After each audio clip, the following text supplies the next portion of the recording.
Okay, testing the sounds, testing the sounds, testing the sounds.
Okay, I keep getting messages from Jin Yuan. I feel like he's trying to, catch up on all the messages he didn't send me over the years. Talia, I have a rather abrupt request. Please let me hear it, General. When you're free, could you please spend some time sparring with Yanqing? I wouldn't dare! I can, but who is Yanqing? I hear that you are his teacher, General. That is true. What of it? Then, can I spar with you first? That way you also get to test my capabilities. I'm already well aware of your capabilities, Talia. Oh my, you saw through me. I'm indeed very strong. You have exposed the fact that I don't know how to use a sword at all. You don't use a sword, and therefore don't abide by the rules and conventions of a sword fight. For Yanqing to try his skills against such an opponent would be a supreme opportunity. As for a spar between you and me, perhaps it's better to plan for that after you have sparred with Yanqing. However, I have one request. If you cannot agree to it, Talia, then we cannot fight. Please let me hear it, General.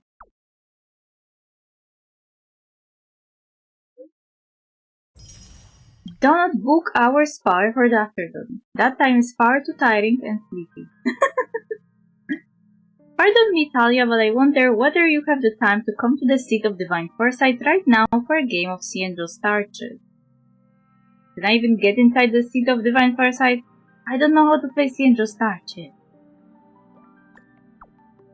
Star Chess. Star Chess. It is not difficult. I can teach you. Do you recall the giant sandpit in the middle of the seat of divine foresight? It is only used to project military objectives during war times. During peaceful days, I use it as a game board.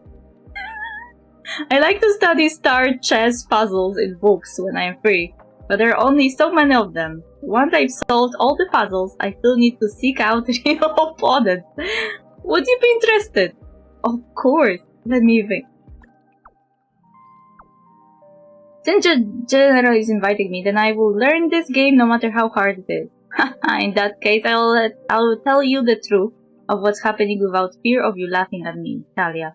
The tea house sent over a collection of new releases from Immortal's Delight, but I am the only person in the divine in the state of divine foresight right now. I can't finish these teas, and I didn't want to refuse the tea house. Goodwill.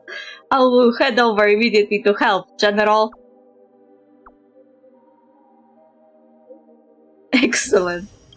Oh my god, that man is something else.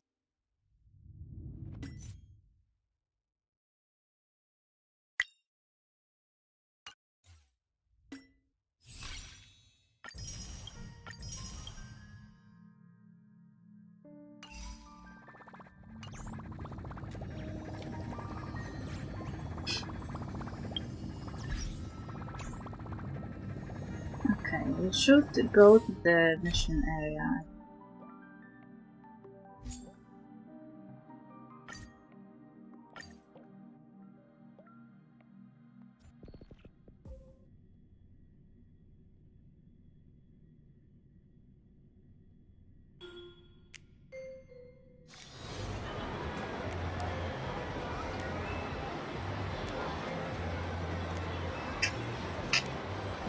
Oi, oi.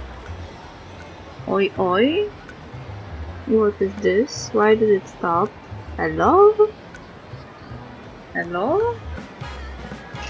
Why did it glitch?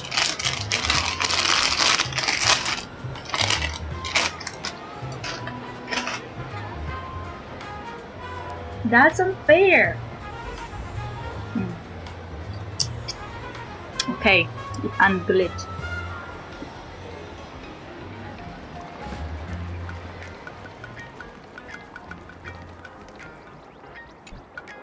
Hey, little furbo. Know if there's an Ashen Detective Agency nearby? Why do I have connections?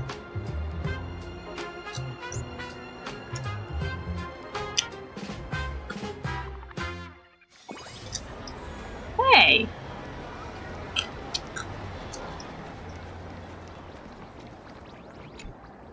Hey, little furbo. Know if there's an Ashen Detective Agency nearby? Beats me. But if I find 10,000 credits on the ground, I might recall the spot.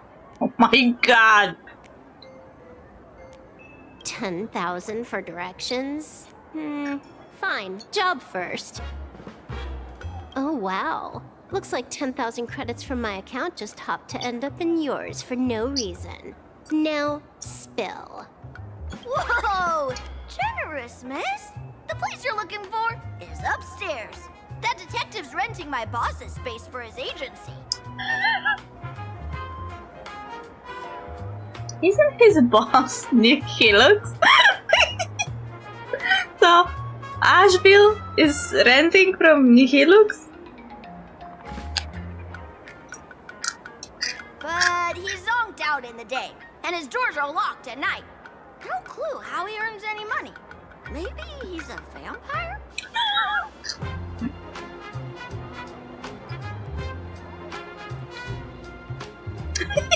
So they're closed? Then how do I meet this Ashen Detective? beats me. But if I find 50,000 credits on the ground, I might recall that too. My god! This little scammer! You stinky furbo, begging for a smack, scamming our guests! Oh, time to go!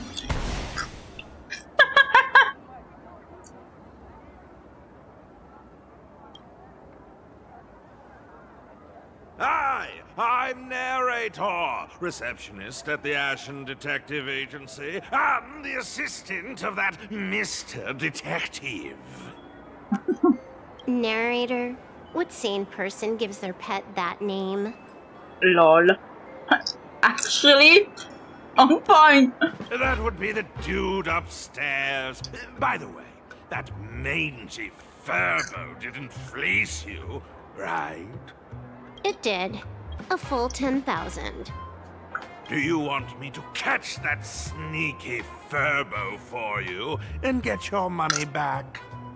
Nah, save your breath. Got it fixed. Money's back in my account, plus the last 26.5 credits from that guy's account balance. Oh my god! I knew it! I knew that she'll do something like this. Because if she can just send the money to an account, then there's nothing stopping her from taking the money from the account. Oh, not bad, Bunklordian hacker. You seem pretty knowledgeable. So, would you mind showing me the way? This way, please, Ms. Hacker. Sorry, but you will have to take a side path. The landlord of this magazine office fled to dodge his debts, and creditors have been storming in one after another. In the end, Mr. Detective sealed the front door entirely. I'm sorry, what? Sorry, but you will have to take a side path. The landlord of this magazine office fled.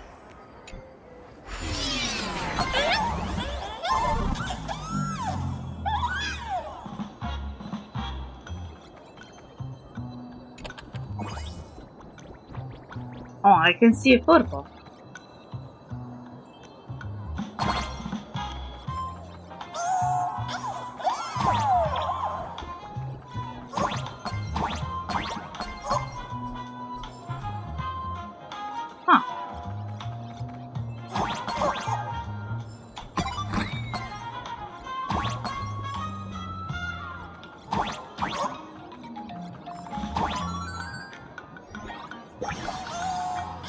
When honesty becomes the prerequisite for happiness. Wait, I didn't read it.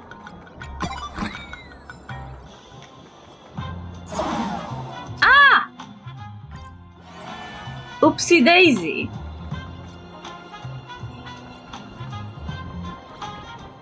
This is hazard place. I went out by accident. Again.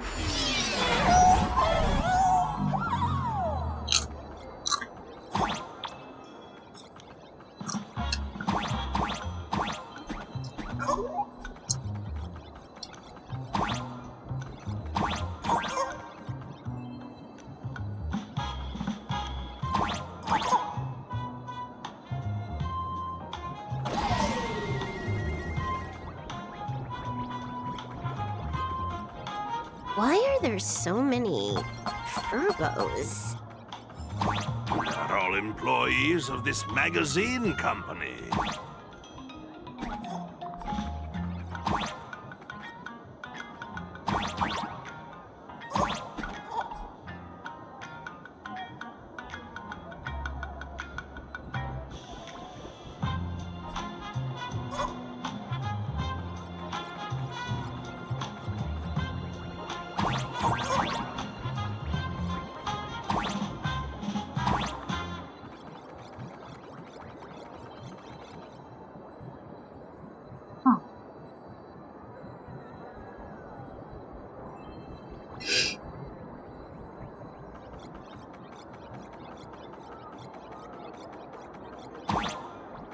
Hi, Buzetka!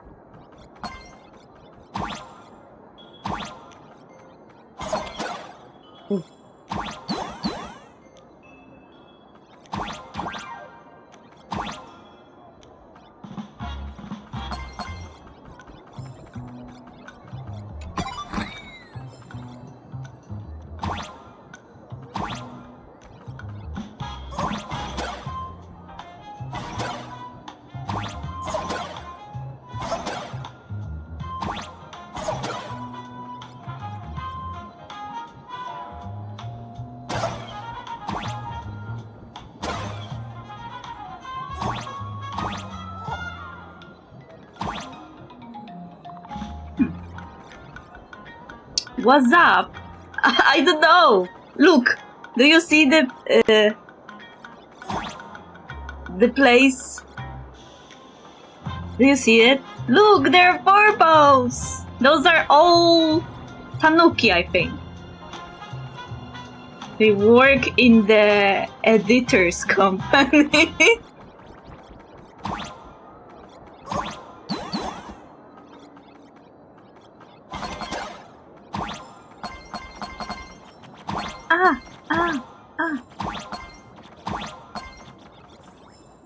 Oh, okay. Yeah, Yeah.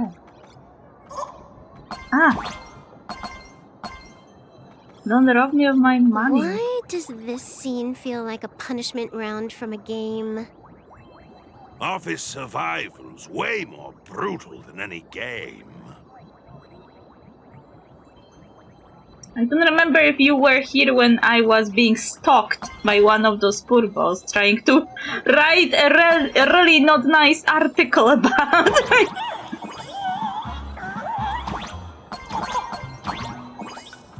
Oh.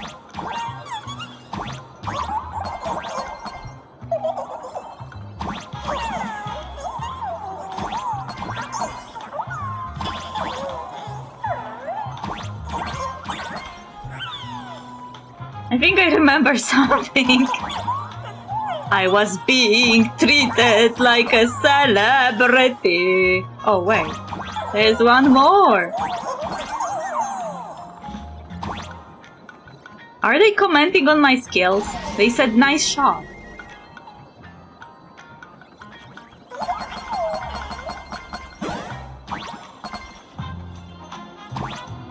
It was yelling something about the freedom of speech. Yeah, that one. A liar. It was not the freedom of speech. It was freedom of slander.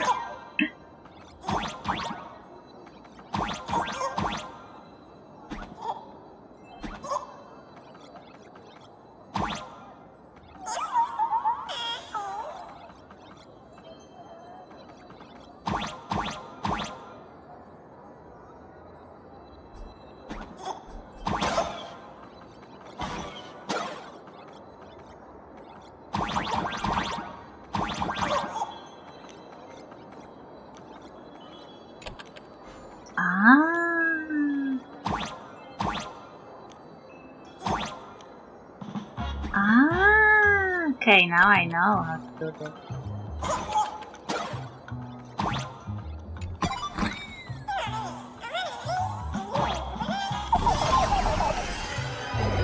So, this is where the detective lives? You were here when I finished by... We finished the section with Sunday when he joined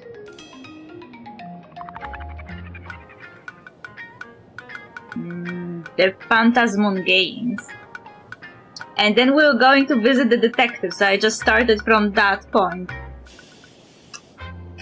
So we are going to visit the detective. This is his assistant, a monkey. Yes, his office and living quarters are one and the same. It is a little shabby, I admit. At this hour, he is probably fast asleep. Visitors here are rare indeed. Should you really advertise that to possible clients? Visitors being rare. That really does sound a little sad. Lol, yeah. How are you, Buzetka, by the way? Please, come with me. I will wake him at once.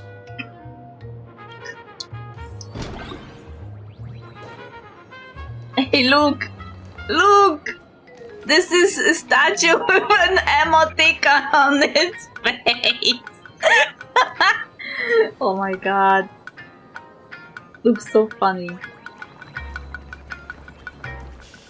There is a toilet with emoji too! Oh my god! Are you jumping on a toilet? Let's get down to business. I can stroll around later. Okay, okay. I'm Let's good. get down to business. I can stroll around later. I am trying to go down to business.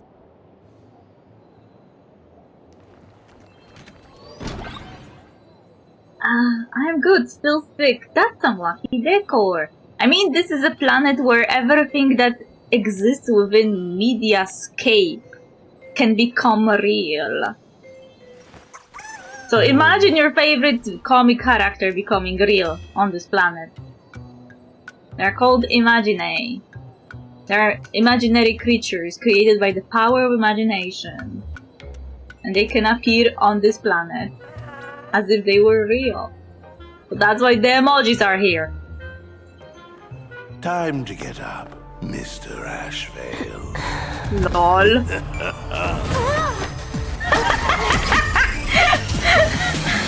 Times do I have to say it? Just leave the delivery at the door. To disturb my sleep? Mr. Ashvale, this lady is not here for food delivery.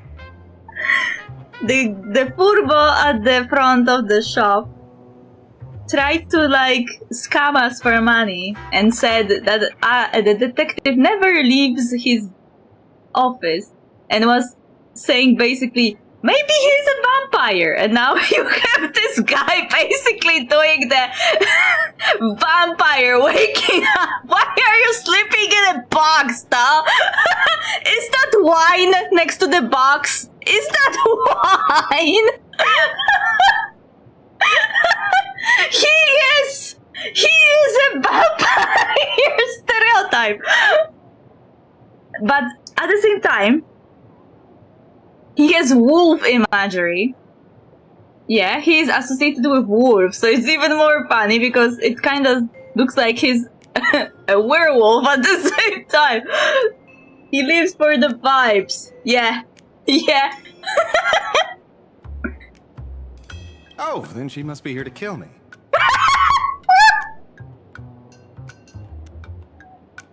How did you get to that conclusion? Also, how are you a detective with conclusions like that?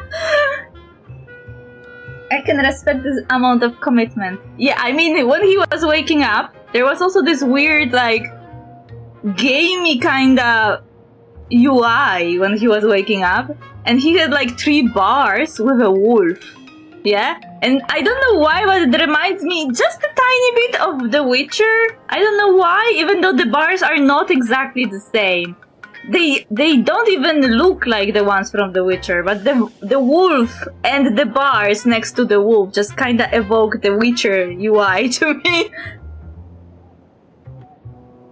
Hey, he's very chill, because vampires are cold. You were waiting ages to say that, didn't you?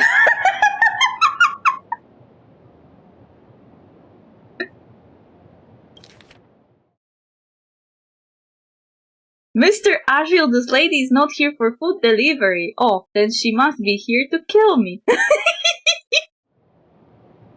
Sadly, not that either. Sadly! Sadly! What do you mean, sadly? Exactly my question. Not here to deliver food and not here to kill me. How strange. Oh, then you must be a client. You are here to hire me for a case. No shit, Sherlock. You have a detective office. Why would I come here otherwise? Your order of guesses is a little heartbreaking. Yes, I am here to commission you. Something has been stolen.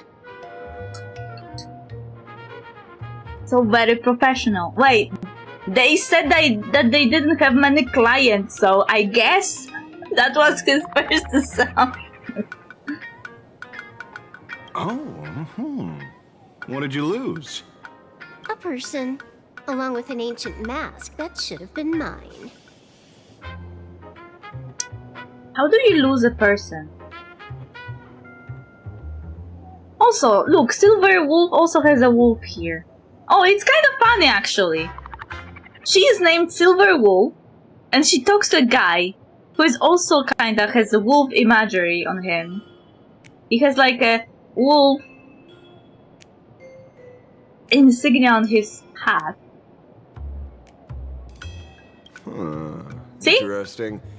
Are you here to join the Phantom Moon Games? Actually has a really nice design.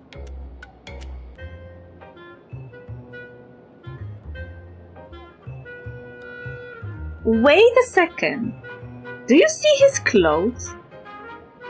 I thought that this hand here had tattoos, but this is not tattoos. This is like a very tight bodysuit. I can see how his muscles are barely being kept in. I can see it here. And those ornaments are on the bodysuit. And then this excuse for a jacket is put on top of it. He looks very gay. Very gay design, indeed. He has like a tube as his necklace. And he has a strap over his chest because why not?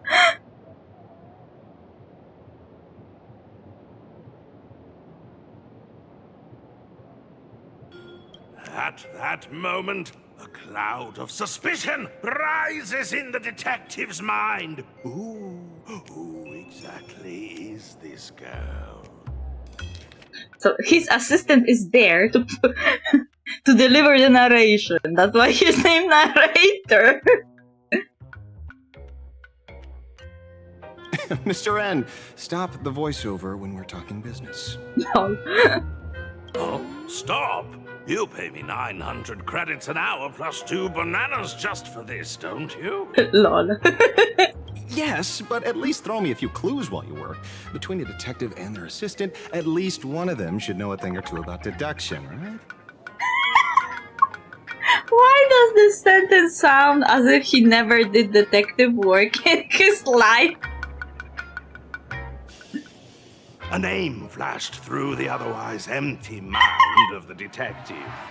This unremarkable-looking girl was, in fact, one of the top 10 most wanted terrorists on the IPC's bounty list, a Stellaron hunter. He's not wrong. Kafka! No! No! Not this one! It's Silverwolf! She's Silverwolf! Mr. Ashvale, did you get your head caught in the fridge door or something? This is a stand-up comedy. I'm telling you this right now. Also, what is this? It looks like a very interesting earring. I feel like I need to wipe my personal data again. She wants to wipe her mind so she would forget. One of the Interastral Peace Corporation's most wanted fugitives with the highest bounties comes to commission a broke detective. Ooh. I have seen plenty of stories like this. Uh-huh. So, the next thing would be me getting dragged into a massive conspiracy and forced to run for my life, right? Do you want to? You sounded hopeful. Drop the paranoia. I came to you because I hacked into the Security Bureau's criminal record system. What I found was shocking. In all those bizarre police cases, You were hired again and again. The curious case of the Harmony Sect Communion, the mystery of the Ghost Bullet Worm Express, the serial ghost resurrection incident, the super non-serial locked room murders at Kooky House, you helped solve them all. You may not be the most famous, but you're probably the most capable detective around here, right? Are we sure about that? Is nothing private anymore. Whatever, tell me, how did you lose your mask? Today was supposed to be our meeting with the Sinwish Syndicate. Oh. Wait! Sunday got that mask. All right, now let's talk about the commission fee. Very quickly to the money. Excuse me, I haven't even finished my sentence yet. A true great detective can know a case without ever leaving the room. While he sleeps, I gather the intel. We already have the basics about today's fiasco with the Sinwish Syndicate, and those three Cienjo #1 assassins who scammed the mask. Told you, the Sunday got the mask that she was after. Can you handle it? Money is not a problem. Do you take dirty money? Lol. Sorry, no dirty money. And please do not withdraw your payment plus the account balance after paying. Oh, then how about this? This is the IPC's turf, right? Turn me in for the bounty. How often do you do that? You take the reward, and I bolt afterward. We Stellaron hunters sometimes use that trick to raise funds. Ah, so it's common enough. Or maybe we could discuss the possibility of taking dirty money? 30 million credits? Pay us after the work's done. Lol. So he would prefer dirty money over a scam. Just saying, the same kind of scam with money was done in Wuthering Waves by the character named Brand. He was captured or like given up. The people were paid the money and then he ran away from the prison.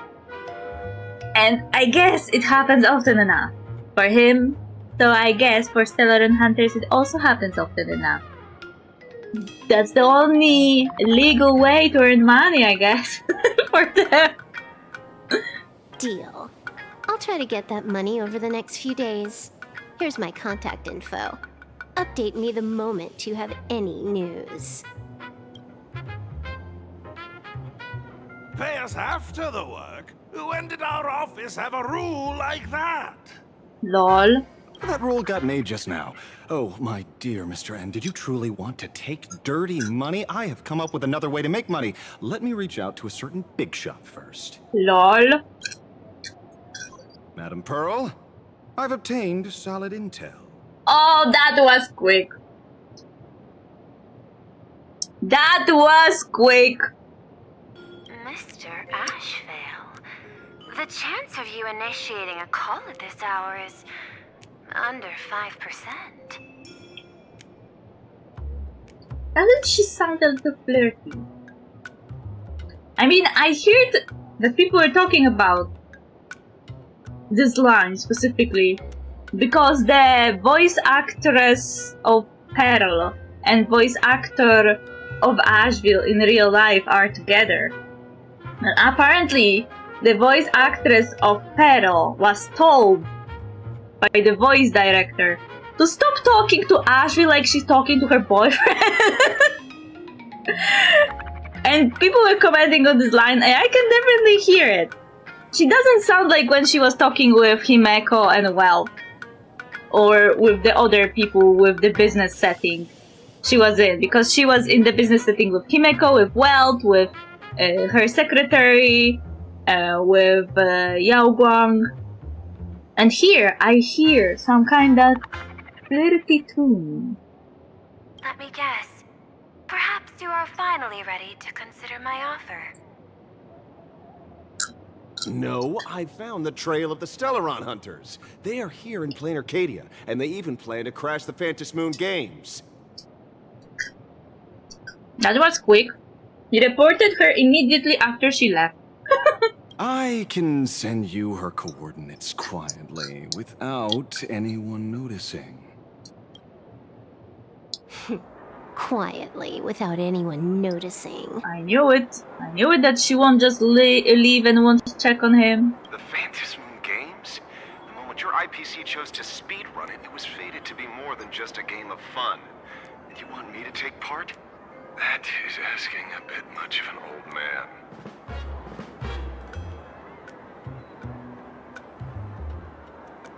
Wait, is she just listening in? Or is she imitating Pearl? Ah, we should have taken that hacker's deal earlier and turned her in for the bounty. An unexpected bonus. So Pearl still has other masks hidden away. That makes things much easier. I guess Asheville was like, yeah, let's report her immediately. And Silverwolf knew this could happen. And ironically, it still went... How to say it? It sounds like it was part of the plan. Like she was trying to use him to get intel, rather than actually hire him. Seems that listening in on one's partners after wrapping up business is a habit worth keeping. Lol. Hey, lady, where are you? Lady! Did you find the mask? Lol. He sounds very husky. Not yet, but I've got a new lead. We might have lost one mask, so I just need to find another. Fine. Promise me this. Next time, don't take contracts on the dark web using names like Xianzhou's #1 assassin. Oh yeah, the blade was the one that was supposed to go for the mask, but they... Yao Guang used Pugu.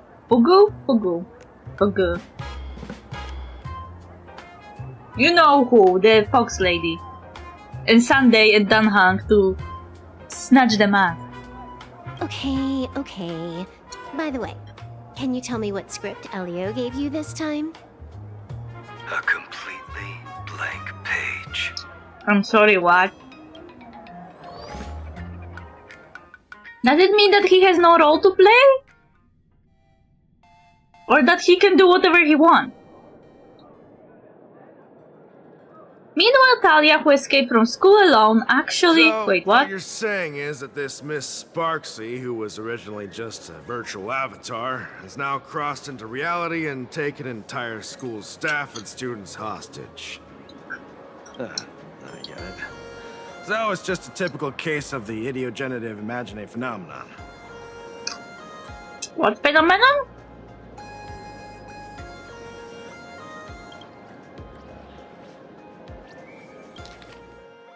Who escaped from school alone actually called the police. Ah. It gained sentience of its will? Yeah, you could say that according to the old superstition. Modern science believes that when something receives excessive attention, it would suddenly gain life and becomes an imagine due to the accumulation of too much wish power. Well, that actually did happen, didn't it? Remember how we were going around the school and I read this one readable that kinda seemed to suggest that the student accidentally created an imaginary of a classmate, but that imaginary didn't have the disability that the classmate had?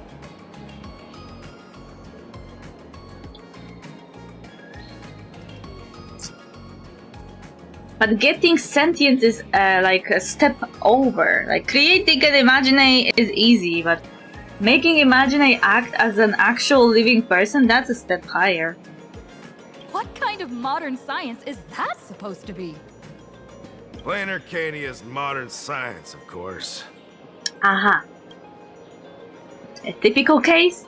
Outworld visitors might find this kind of thing strange, but it's not exactly rare around here. Uh-huh. Certain historical eras had imagine popping up non-stop like mushrooms after a shower. Things are different now, but if you're not careful, you might still find characters from popular comics suddenly show up in the flesh.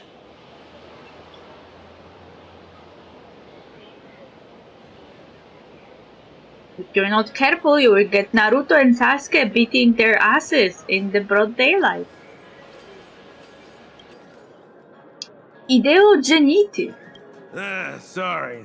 Used a bit of jargon there. Ideogenitive here means something born of chance and circumstance. Uh-huh. These imaginae arise from incidental events. That's quite different from progenitive imaginae, which reproduce by having artists draw their offspring.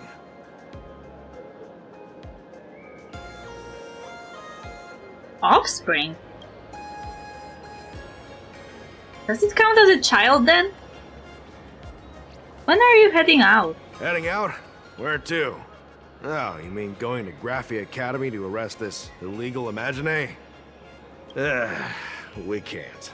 I just received notice from the Department of Aberration Defense. The first supplicant of these Phantasmoon games has revealed herself, and she's none other than Miss Sparksy, the one you mentioned. So they can't arrest her. Although you're honored guests of the Astral Express, you seem completely unfamiliar with the laws and customs of this world. During the Phantasmoon games, we do not traditionally interfere with supplicants' actions. That's their privilege. So I guess Sunday also can't be arrested because he's a supplicant too now. In other words, since she's a supplicant, we security officers can't do anything unless she causes actual harm. Lord. She took an entire school hostage! She's super dangerous, okay? You say she took a school hostage, but the intel I have says otherwise. What? Oh, right. The news broadcast is about to start. Care to watch? Did I just see Gundams fighting? Hello, everyone! Welcome to Full Wish TV's special news segment, Arcadian Morning Report. I'm your host, Poofy. Hi, everyone. I'm your host, Snowy. We've entered year 1999 of the Arcadian calendar. What an exciting time! Just one more year until the new millennium. Zetka!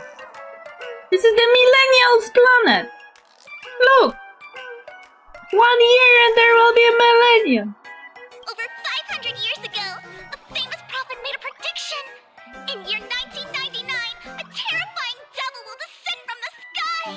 Will this prophecy come true?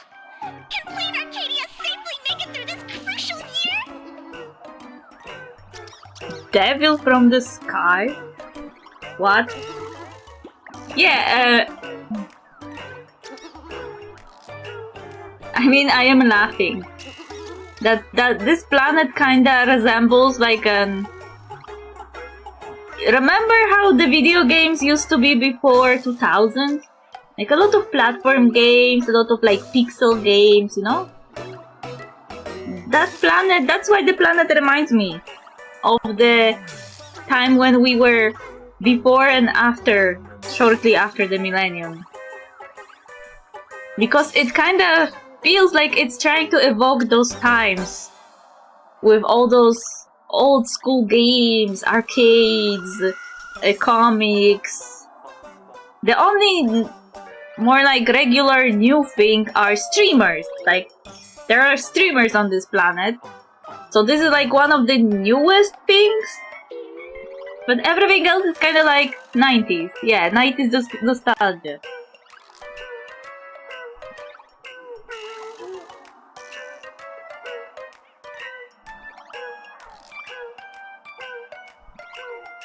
You idiot! Are you cursing our viewers? They didn't tune in to hear your fear-mongering nonsense. Just read the news and stick to it. Is this part of the program? Yes! Incredibly, after just 15 years, the Phantasmoon is full again! And the time for the Phantasmoon Games is upon us once more! Surely a blessing from the master relation upon us, Arcadia!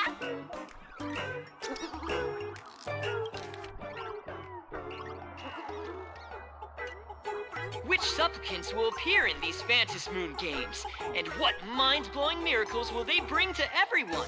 With permission from the Department of Aberration Defense, we'll be following and reporting on the Phantasm Moon games from start to finish. Just now, the first masked supplicant has appeared. How intriguing! Who are they, and where did they come from? Let's take a look. Wow! Internet famous streamer Miss Sparksy announced 2 hours ago that she's donning a mask to become a supplicant! The Department of Aberration Defense has confirmed the news is authentic! As an ideogenitive imagine, Miss Sparksy's birth wasn't approved by the Department of Aberration Defense. But that hardly matters at this point. Do you see that? Miss Sparks' birth wasn't approved by Department of Aberration Defense. But that hardly matters now. Nobody can touch her because she's now a Hunger Games member. She will give us all our Hunger Games. We can't arrest her. What sort of miracle does this live streamer plan to produce during the Phantasm Moon games? Let's switch over to her stream and see.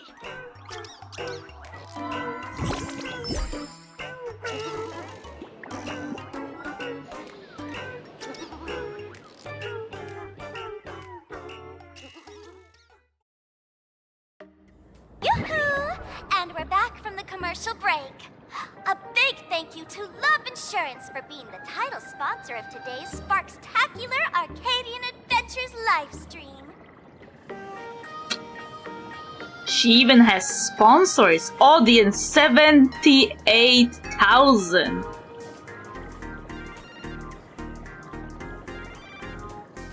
One person, 1,000 faces. 1,000 faces, one person. Who will Sparksicle become today? Ta-da! Time for the big reveal! Everyone, follow along with Bean Sparksy of Graphia Academy as we check out how our new transfer student is settling in. Marge, say hi to the camera. Oh no. Not only she took the school hostage, she also uses the school in her stream! Sparksy! Don't you dare mess with me! I, March, am not someone you can easily push around! Why she's Hunt March though? I'll have you know I'm the disciple of General Jing Yuan of the Luofu and General Huayan of the Xu Ming. I've undergone rigorous Xianzhou sword training. Others might fear you, but I sure don't. Why are you lying, March?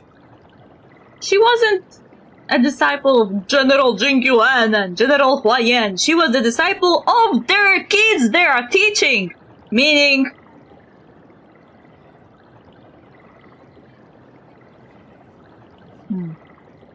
Yanqing and the girl with a fifth sword.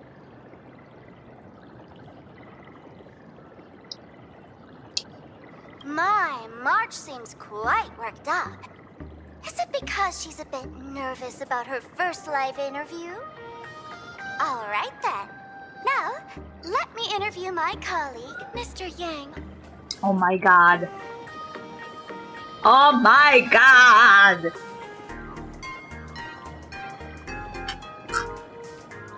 Why did he smile to the camera? Hello everyone, I am Weld Young, a history teacher at Graphia Academy. No, you are not! I'm honored to be selected as this year's most popular male teacher. Since when? You weren't here longer than 2 hours! You can't be this month's most popular teacher. And I will continue to strive to nurture even more outstanding talents. How is it that he didn't wake up from this brainwashing? Alright, that wraps up our interview for now. Let me give you all a sneak peek at what's coming up in our next live stream. Thank you all for your wholehearted support. Sparksicle will work hard to repay your kindness. In 3 hours, I'll be hosting a special live stream performance, Sparksicon, alongside alongside our special guests, the legendary Nameless from the Astral Express, who have carved countless legends across the cosmos. Tell your friends, your family, even your enemies. Let's set aside all grudges and meet in the stream to witness the most dazzling sparks light up plain Arcadia! Mm-hmm.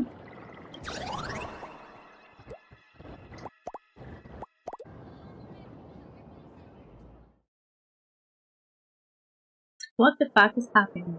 Now, see, Miss Sparksy was just doing a program with your friend. It's fine, really. She's a hostage! What kind of program is this? Have you seen shows like that before? You know, where celebrities go somewhere to do everyday jobs, like those reality shows where they trade places with regular people. She picked Graphia Academy as her target. That school had its fair share of trouble 15 years ago, too. Oh, the Astral Express reputation. Oh, the Zieju General's honor! I don't think he cares that much. So these are the Nameless of the Astral Express? That's hilarious! I heard they're supposed to be great heroes who saved other worlds. Look at them now! Switching to comedy in a heartbeat. Are we being humiliated or not?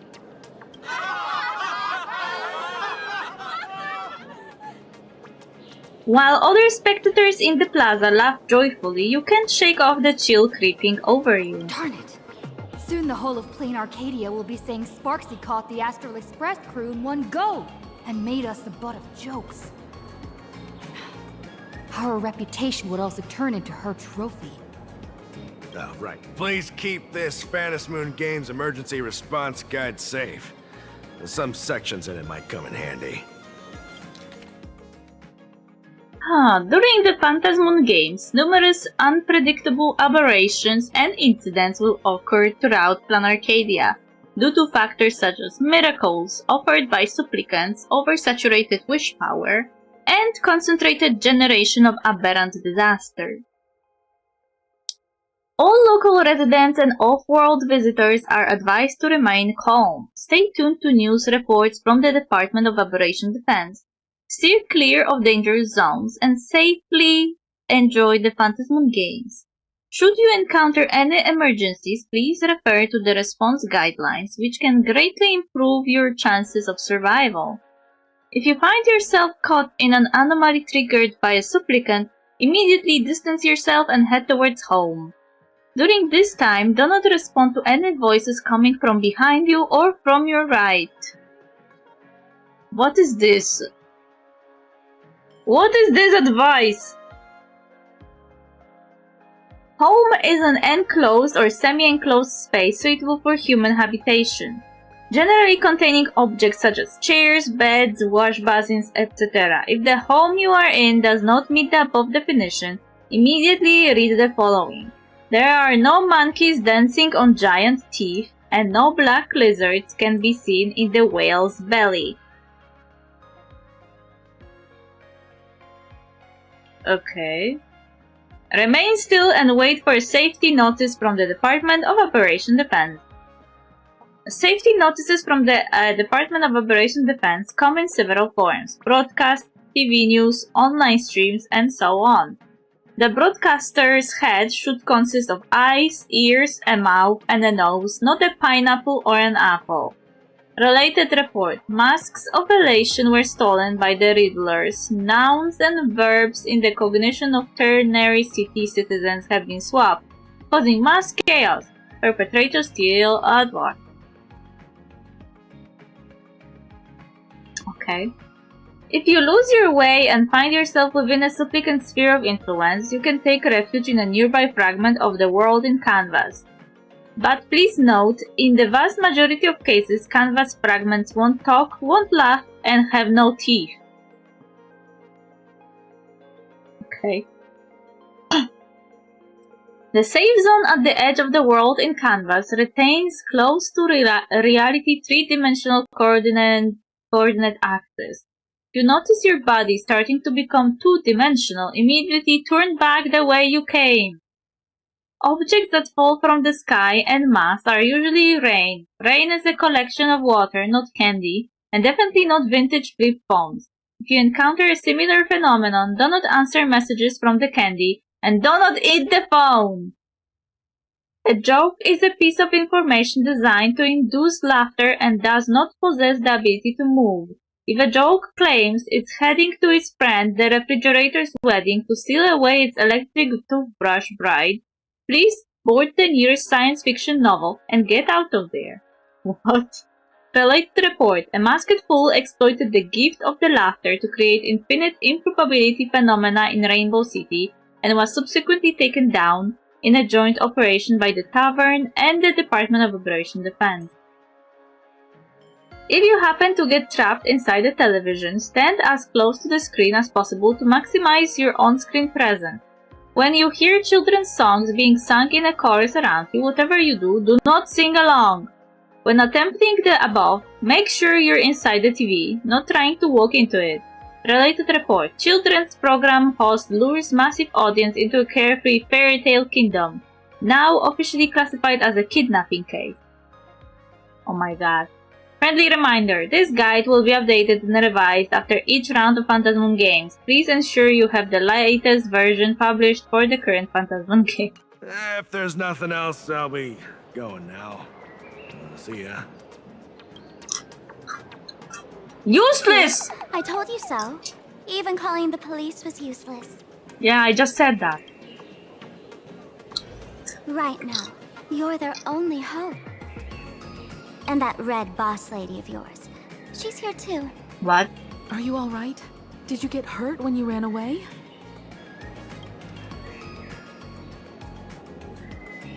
You showed Himeko the strange mask that the young girl drew for you. So, March and Welt are both trapped in Graphia Academy now? And that girl called Sparksy took the mask too. I wasn't vigilant enough. I wasn't strong enough. No, it's not your fault. I underestimated the complexity of the situation behind these games. Coming back to my homeland was meant to be a relaxing vacation for everyone. And I also wanted you and March to experience the atmosphere of elation in this world. I am scared of atmosphere of elation in this world.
I nearly ate all my chips!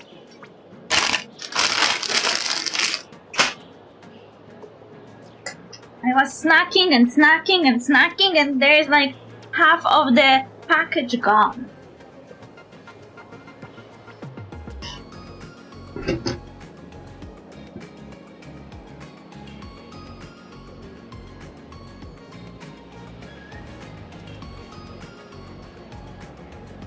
Throughout the history of the Phantasmoon games, there have been many instances of cooperation between supplicants. But this time, forces from across the cosmos have turned this into their own high-stakes poker table. Don't tell me this is part of the war among the Aeons. Rather than honoring the elation, these players are far more eager to savor victory for themselves, itching to knock everyone else out of the game. Sparksy is one such troublemaker. We can't let her get away with this. Should we head back to school and save everyone now? It's dangerous to rush back to school on courage alone, when we don't know what Sparksy has done and what she's planning to do. For every supplicant, there are 3 key acts that must be completed once the Phantom Moon Games begin. The roll call, the miracle, and the promotion. What are they? A standalone act in the theater? Sparksy has completed the roll call.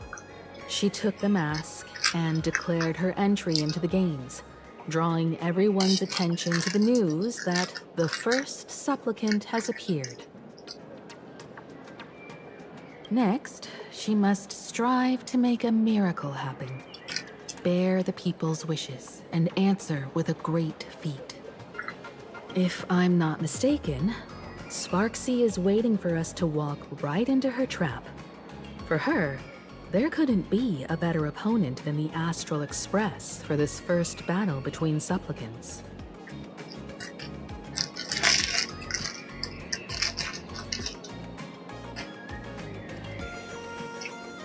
What could be more earth-shattering than defeating a renowned cosmic hero on a battlefield of her own meticulous design? So here's the question, Sparkle. Based on what you know about this imposter, what's her real agenda for joining the games? Simply toying with and defeating the Express crew alone won't be enough. What kind of world-shaking miracle is she after? Sure, she's a fake. But she's still a fake of Miss Sparkle. Guessing won't get us far. If you ask me, we should check out the tavern. Might find some leads there. You mean your tavern? What kind of place is that?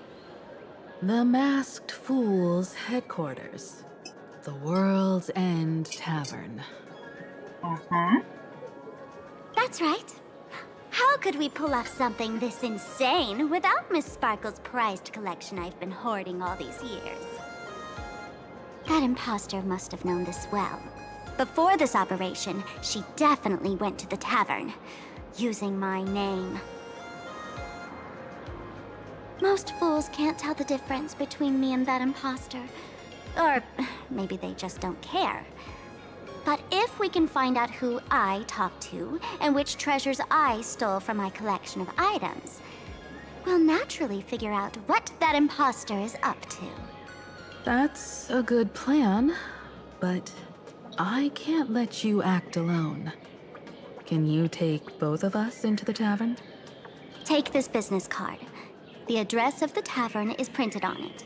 However, you'll have to find your own way to the tavern. That's been the rule since it was established, and there's nothing I can do about it. Since there's still time, I'll head out first. You two can come over when you're ready.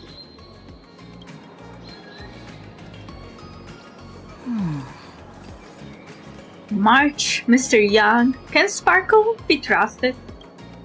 I'd say she needs us more than we need her. Relax. To step into the elation's right, what you need the most is ease. Don't dance to your enemy's tune. Find your own rhythm.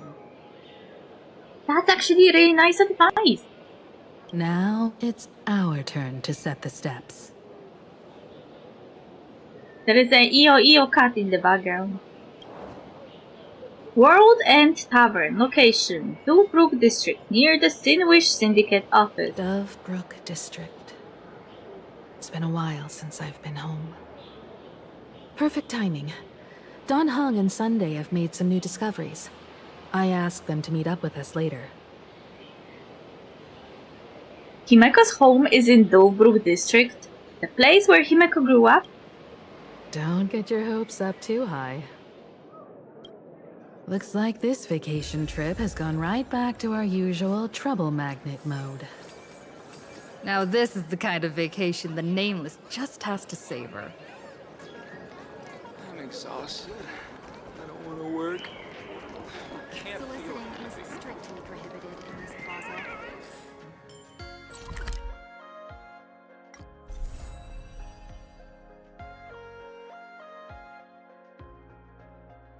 Now the maps are looking like this. Phantasmoon Courtyard. Huh, interesting. There's Glee part of the map and Gloom part of the map. There's Phantasmoon Courtyard is in the Gloom part. I wonder why. But when we were in the Phantasmoon Courtyard last time,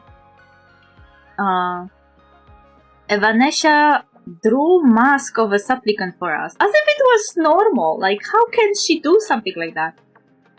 And then she stuffed our face into the water beneath the tree, and we were teleported instantly into the Duo Mansion city, as if they were existing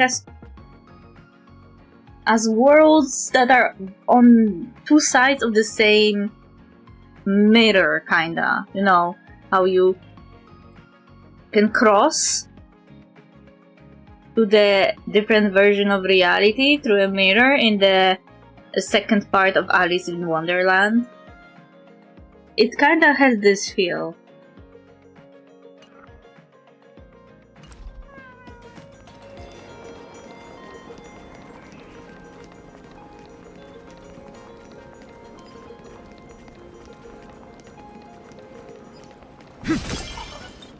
This plaza wasn't designed very well.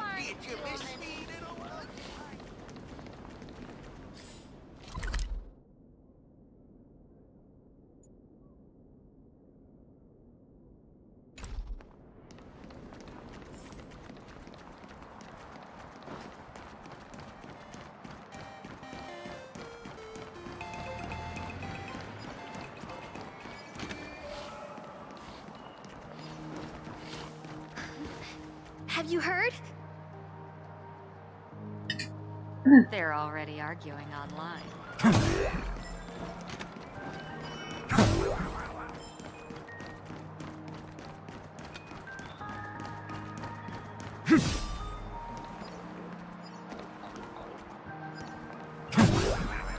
IPC agent making selfies.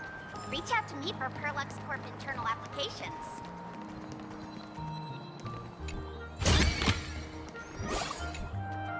Bright yellow leaves drift down slowly like memories of someone far away. Wait, what?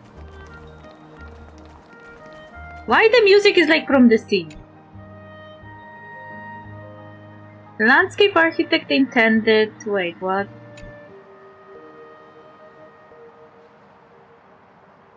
Reach out to me for Perlux Corp internal applications. Something about not seeing colors. Then had to line the river with evergreens. Unfortunately, by the time his color blindness was diagnosed, it was too late to change anything. These trees right here to the top 3 spots in the Planarcadia Idol Tree of the Year awards.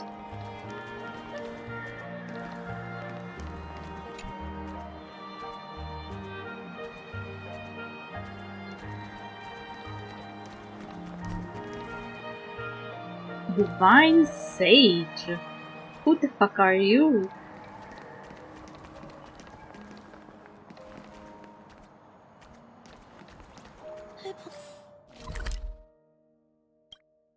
Sick today?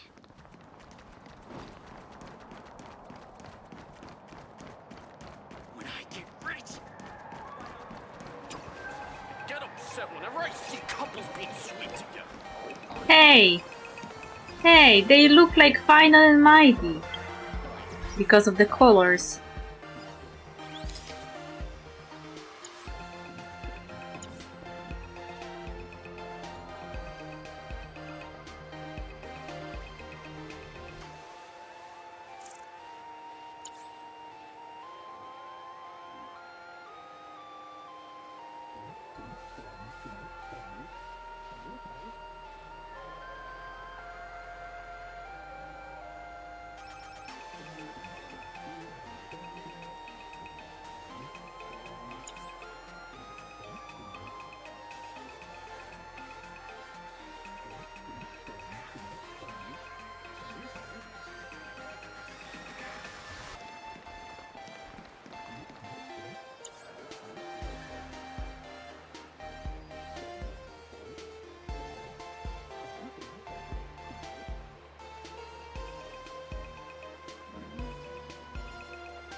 I killed him.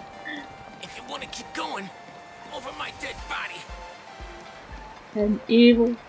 Thank you so much for your help this time. Please continue to support my work in the future. That depends on your performance. So, Mechatrons need to eat too?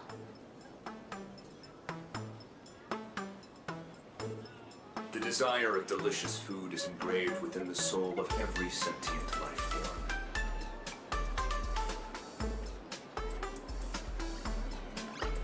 Wait, he eats bones? It's your turn to choose, Dave. We're almost at Dovebrook District. It's just for 5 system hours. I'm trying not to get distracted. Welcome. I never managed to beat the kid in the Welcome. store when I was alive. This time, I must try their food.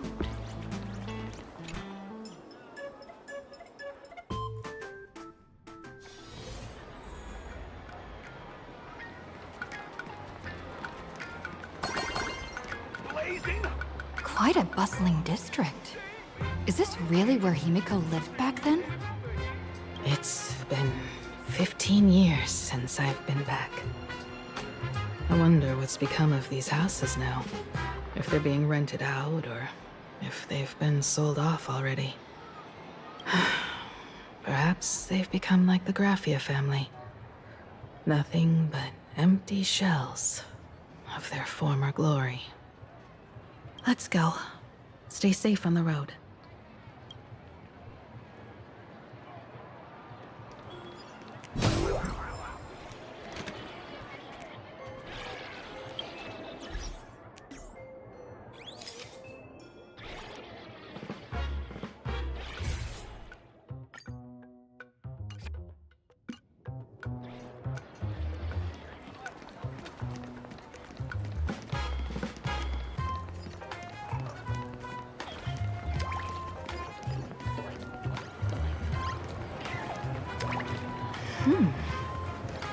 This place seems to have changed a lot. Holy verboli!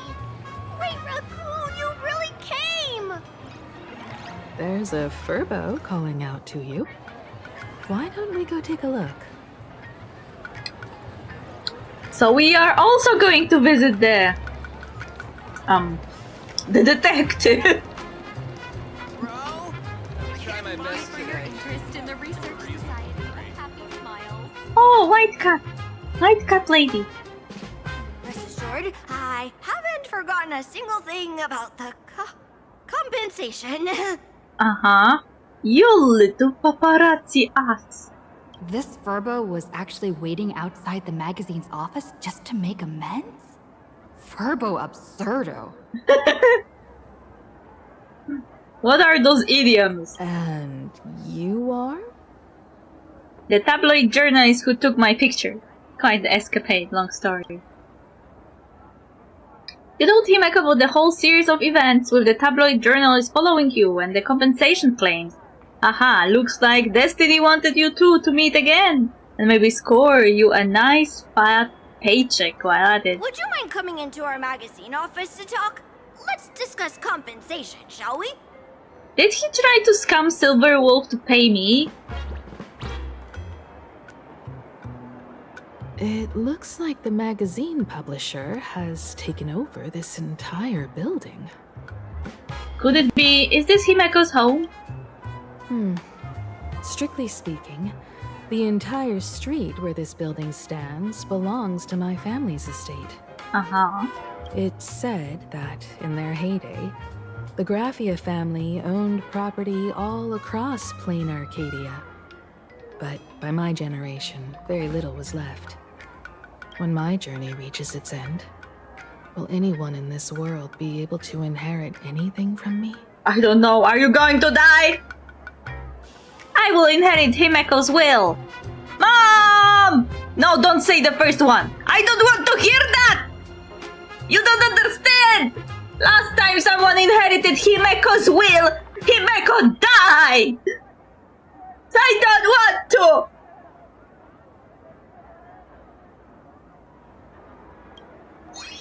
Silly silly child. What nonsense are you talking about? Come, let's go inside the magazine office and see what this little Furbo is up to. Why can we get normally and Silverwolf had to use the workaround? What is this? Why are they crying? Why are they crying? The only one happy is this one. Everyone else is having the depressive episode.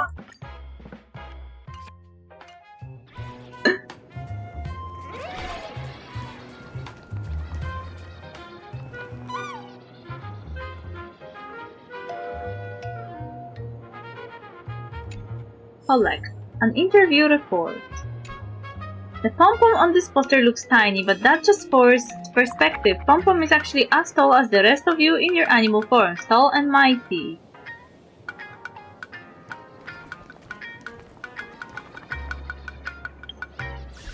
Wait, we got a readable. I wasn't reading exactly everything.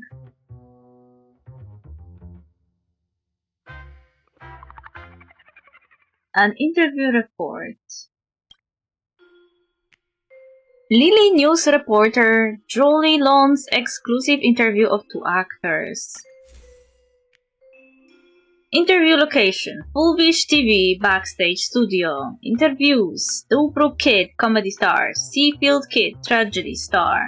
Furbo interviewer: Julie Lone. When I arrived, actor Seafield Kid had just finished his performance. Actor Dobrook Kid was still getting his makeup done, with half an hour until his stage time. Gentlemen, thank you for taking time out of your busy schedules for this interview. No need to thank me. It's all arranged by the TV station. Another day of not having control over my life. Not only do I have to be the butt of everyone's jokes on stage, but my personal time gets forcefully taken away too. How pathetic. Boo-hoo, boo-hoo. Look on the bright side. We're becoming a public laughingstock in a whole new way now. By the laughter above. This is just too ridiculous. Haha. No offense, but for 2 hosts who have been relatively low profile until now, your recent 2 shows, the historical Supplicant Mask Showcase and Don't Look at the Moon, have both broken the station's decade-long ratings record. How do you feel about this? I would rather not think about it. Oh, that! I hear the higher-ups made quite a profit. They even toyed with the idea of giving each of us our own solo show. But hey, we have been partners for 15 years. Split us up and you will be cutting the fun in half. Oh, so the rumors are true. The 2 draw inspiration from each other. Do you need to know where air comes from when you breathe? We don't seek inspiration. Fun just leaks out of us whenever we move. Besides, the world is so absurd that just retelling it makes people burst out laughing. Oh, of course, there is an art to the retelling. Alright. Many viewers are hoping you 2 could collaborate on a new show. Is that something you would consider? That's for the TV station to worry about. What's the point in asking us? Do you ask your pet fish which tank they would prefer to live in tomorrow? Ha! Alright, little Furbo, I've got a show to get to. I'm sure you have more questions, but hey, the essence of serialized comics is the cliffhanger. We'll chat again when fate allows. Wait, I have 4 other readables that I didn't read. I don't even know where exactly I picked them up.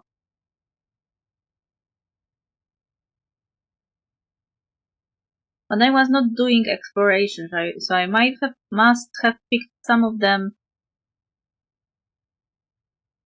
while we were doing story. Magical Girl's Oath. An employment contract from the Magical Girl troupe. The whole thing practically reeks of corporate business. Employer Party A, Magical Girl Troupe MGT. Familiar name, Pleasure Party B. In accordance with the relevant regulations of Plan Arcadia, parties A and B, on the basis of equality and voluntary consent, have reached the following agreement regarding the employment of magical girls. I'm sorry, what? Clause 1. Basic details. During the duration of the oath, the pledger must complete magical girl activities for a total of unknown system hours.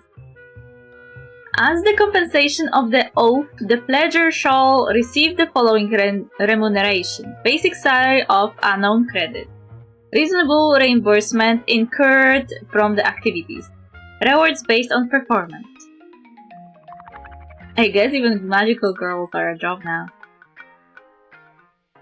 Clause 2. Responsibilities of the pledger. During the duration of the oath, the pledger must conduct activities according to the troops' guidance and abide by the following regulations. The pledger must respond to emergency mobilization requests regularly. To avoid the loss of public property, when launching attack-based magic, the average power of the impact must be controlled within 500,000 idens. Before the oath ends, the pledger must avoid any unnecessary emotional development to reduce the possible effect of moral darkening. I'm sorry, what? The pledger is usually not required to transform and conceal their real identity unless explicitly stated. Clause 3. Obligations of the employer. During the duration of the oath, the employer must support the pledger's activities within reasonable means, which includes, but is not limited to, providing the pledger with magic abilities customized to their personality. For non-combat ability users, additional general equipment must be provided. Sharing battle details and information with the pledger and providing battle reinforcement. Reimbursing the pledger's medical costs incurred from injuries sustained during their activities. Maximum costs cannot exceed unknown credit. Regularly planning idle events required for obtaining wish power and providing the necessary venues, facilities, advertisements, and more. Okay. Clause 17. Nurturing responsibilities. The pledger is obligated to nurture their familiar by providing them with the necessary wish power and emotional support required for survival. This clause is not restricted to the duration of the oath and may be extended or shortened based on actual circumstances. Clause 18. Other contract matters. Unless otherwise stated, both parties will abide by the following information the duration of the oath. Both parties will acquire permission from the Security Bureau to browse the database, but are obligated to maintain confidentiality. Both parties will not commit any acts that will harm the reputation of the individuals or the truth. Both parties can start live streams and promotional events. The wish power obtained from the events will be distributed based on negotiation between the two parties. Please copy the following oath, required to be handwritten. If you do not have hands, you may substitute this with a video. From this day forth, I shall inherit the mantle of the magical girl and swear this oath. Under the guidance of the truth, I shall maintain peace within the region and take a stand against the forces of evil. In my leisure time, I will participate in the troops' idle performances to provide wish power for my familiar. In the face of sorrow and pain, I will no longer waver or hesitate. This oath will take effect after both parties have signed or stamped it. There are 3 copies of this oath and its attachment, of which 2 will be provided to Party A and 1 will be given to Party B. Any disputes over this oath must be resolved with negotiation between the two parties and cannot apply for arbitration from the Security Bureau. Employer Party A signature stamp full print. Magical Girl Troop MGT. Pledger Party B signature stamp. That sounds like corporate bullshit.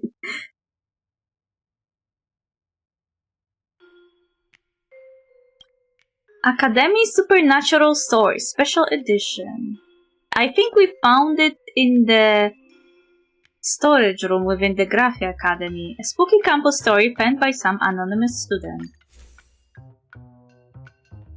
Dear student, if you're lucky enough to have found this note I've hidden here, then congratulations!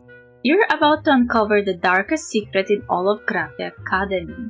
In a classroom 15 years ago, one afternoon, a senior girl came to study in the library as usual. Just then, she saw a ghost passing through her.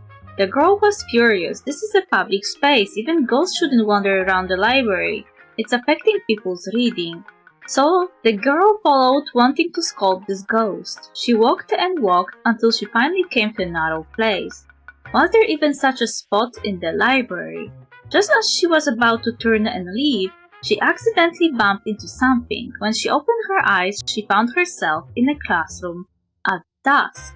She looked around in confusion at the students bustling about, seemingly preparing for some kind of event. Curious, she approached the girl and asked her what was going on, but the answer she got was completely off the mark. It wasn't until that moment that she noticed the date written on the classroom blackboard. Arcadian calendar, July 22nd, 1984. That was 15 years ago, the day that incident happened. Terrified, she bolted back the way she came, and before she knew it, she had made it back to her original school. But that classroom from 15 years ago vanished without a trace. Did the incident from 15 years ago trigger some kind of spatial aberration at the school? But the girl in this story wasn't harmed, and even if the residual wish power was strong enough back then, it should have dissipated over 15 years. The truth behind all this might require further investigation.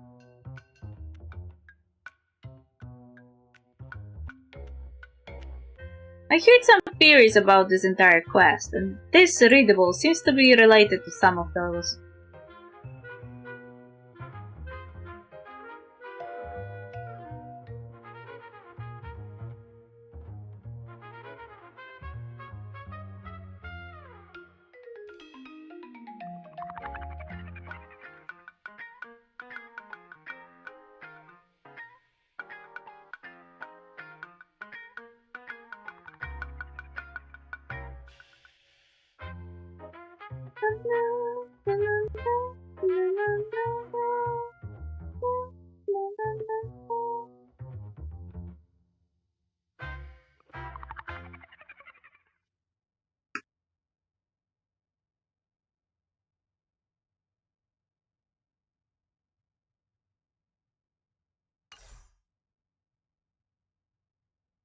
Lecture Notes: Hypothesis on Imaginae Evolution. Excerpt. Lecture Notes from a Scholar's Presentation. You ask why I got into studying Imaginae? It all started when I cursed out generations of my Plu deskmate ancestors, Dr. Soda, on the formation and evolution hypothesis of Imaginae. This was the first lecture topic that came to mind when I was invited back to Graphia Academy. It was my 3rd grade summer essay, and since then I've formed an inseparable bond with science. Due to the turmoil of the Sin-Derf age and the Canvas age, Due to the turmoil of the Sin-Derf age and the Canvas age, the evolutionary history of Imaginae has been lost to time. But based on mythology and the physiological structure of Imaginae, we can still glimpse into their ancient secret: the cellular automaton hypothesis. Within the Intelligentsia Guild, cellular automaton is the mainstream hypothesis. In the era before Graphia created Imaginae, everything in Planarcadia would gain life whenever the Phantasmoon was full, joining the revelry during the Phantasmoon game. During this period, Phantasmoon will trigger humanity's wish power, which strictly speaking is the energy driven by the path of elation. This energy permeates into surrounding substance. The inherent primary drive within wish power then supplies behavioral templates to this substance, whether discrete or aggregated. Here, from the triad of energy, substance, and behavioral patterns, regulated living machines choose a merge known as strangelings. From plants to appliances, any substance infused with wish power can come alive. Lacking sufficient intelligence, they gather by instinct and disperse once reaching a threshold, much like modern Wispae. Therefore, they tend to remain in primitive life phases, cycling from simplicity to complexity before collapsing back into elementary patterns. It is not until Graphia invents imagenetic technology that the conundrum of forming complex structures in natural imaginae is overcome. By artificially designing their forms and imbuing them with narrative pools, these imaginae are given a robust skeleton capable of supporting vast amounts of substance and energy. These complex behavioral patterns and skeletons, in turn, create the necessary conditions for intelligence to emerge, ultimately giving birth to the imaginae as we know them today. Spirit-bone-flesh hypothesis. The spirit-bone-flesh hypothesis offers a distinctly morning actor perspective. While it shares many commonalities with the previous theory, the chaos effect of nature plays a much more significant role in it. The hypothesis posits that all sentient life is composed of three components: spirit, bone, and flesh. The spirit is consciousness, energy, the wish power that permeates Planarcadia. Bone is the framework, the essence of all things, the concept of existence itself. Flesh is blood and tissue, the outline, the physical vessel, and outer appearance that carries life. These three parts can arise and persist independently within the natural world. The ancient Planarcadia was like a massive primordial soup. Human arrival and the rise of Phantasm combined as ample stimulation along with various spurs, causing substances to evolve from the unconscious to consciousness with stable forms, eventually setting out through natural selection. For the imaginae to gain intelligence was all but inevitable, so all Graphia did was uncover the means to replicate their formation process. So, typical evolution, just with wish power.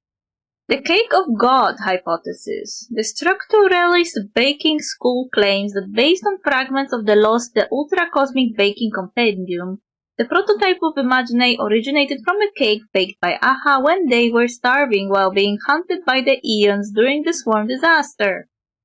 I'm sorry, what? They used debris from a divine battle, presumably biomatter left behind when the propagation and another Eon pulled each other's hair, as eggs, sugar stolen from the world's end as seasoning, and finally plucked a leaf from Yaoshi to replace flour, creating the perfect cake of God. Note: some scholars see this as proof of Yaoshi's existence during the swarm disaster, but the baking school generally maintains this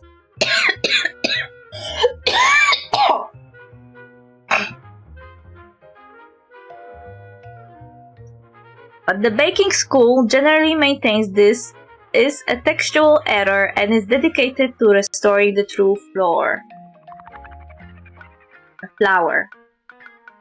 True flour. Sorry.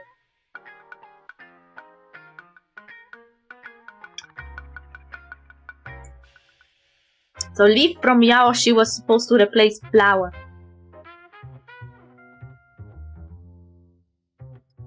For many years after, Aha missed that flavor dearly. They sought various ingredients to recreate the universe's best cake.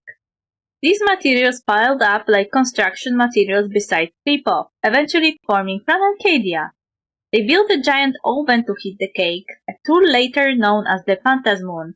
It is said that Aha's tears of joy fell when they successfully remade the cake of God using a cup of gasoline, 2 races, and 3 limericks.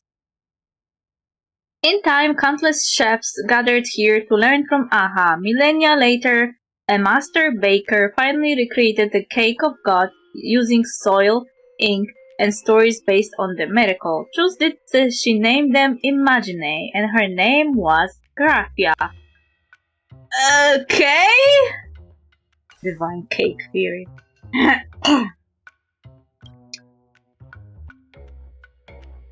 Imagenist management regulations. For schools that train Imagenists, this is undoubtedly the most crucial set of decrees. General Provisions. Decree promulgated on November 12, Arcadian calendar 1953. Second revision on January 31st, Arcadian calendar 1986. Article 1. These administrative regulations are hereby established in accordance with the legislative spirit of the Faykind Protection Act, to strengthen the management of Imaginetic activities and fully protect the rights of Imagine. Article 2. Those who engage in Imaginetic activities shall be known as Imaginists. Under the IPC, Imaginists must conduct their Imaginetic activities in accordance with these management regulations. Article 3. The term Imaginetic activities in these regulations includes the creation, replication, splitting, and merging of Imagine by manual or mechanical means, as well as the creation of new natural persons recognized by the Inter-Asso Peace Corporation. Under the IPC, any Imagine produced through Imaginetic activities automatically acquires the status of a natural person recognized by the IPC. Article 4. Imaginists must prioritize the well-being of Imagine and conduct Imaginetic activities in compliance with the Fake-Kind Protection Act. Imaginists must register with the Department of Aberration Defense before engaging in any profit-oriented commercial activities. Article 5. Citizens of Plan Arcadia have the freedom to engage in Imaginetic activities. Individuals who are not registered Imaginists may freely conduct Imaginetic activities provided they do not violate the Fake-Kind Protection Act or the provisions of Article 4 of these regulations. Article 6. The Department of Aberration Defense is responsible for supervising and managing all activities of Imaginists. For collective Imaginists, specific self-regulatory management rules shall be established under the guidance of the Department of Aberration Defense. Upon registration, those who conduct activities in accordance with these regulations and self-regulatory rules shall be regarded as collective Imaginists. Article 7. If a registered Imaginist violates these regulations, the Department of Aberration Defense must revoke their registration and they may not reapply for 3 years. Unregistered Imaginists who violate these regulations shall be handled according to the malicious Imaginesis provisions in the Fake-Kind Protection Act. Other illegal acts during Imaginesis shall be handled according to relevant laws and regulations. Chapter 1, Article 8. Registered Imaginists may apply for patents for their unique Imaginetic activities. For any Imagine patented by registered Imaginists, unless the registered Imaginist waives their rights, non-registered Imaginists shall not engage in patent-infringing Imaginetic activities. This does not apply to Imaginetic activities beyond the Imaginist control, or those performed in emergency situations or due to force majeure. So there is even copyright protection for Imagine?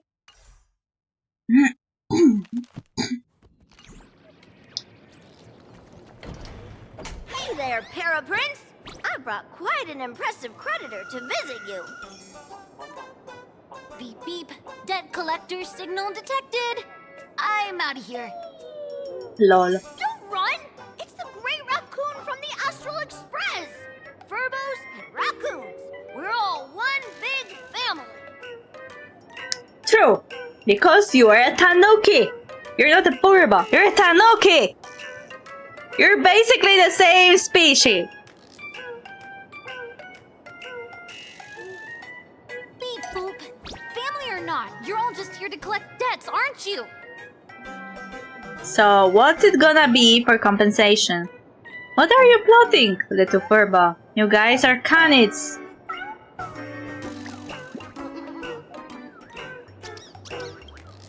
Great Raccoon, that jerk of a company president ditched everyone to dodge the debts. We brothers haven't gotten paid in months. Okay. Is that Nihilux or someone else? As you can see from our sorry state, even if you sold us all for Furbo Hot Pot, you wouldn't get much money back. But I've got a plan. We can work together for some mutual Raccoon Furbo benefits. After all, Furbobo Weekly does have quite a readership.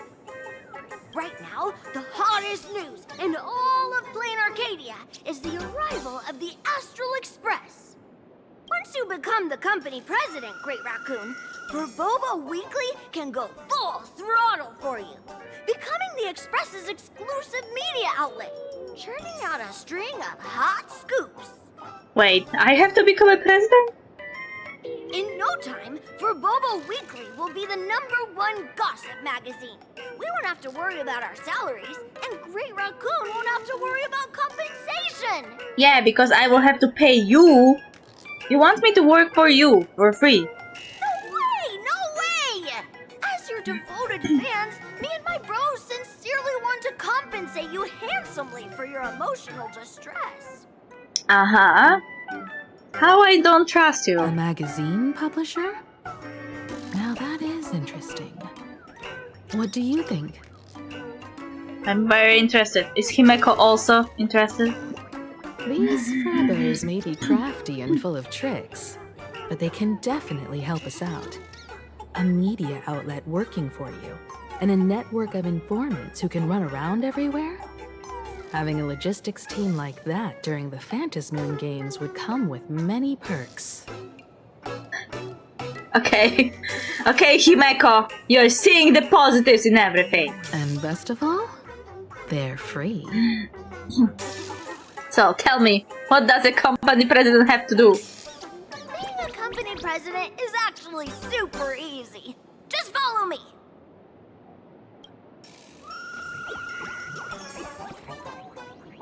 What are they doing? Are they praying to my statue?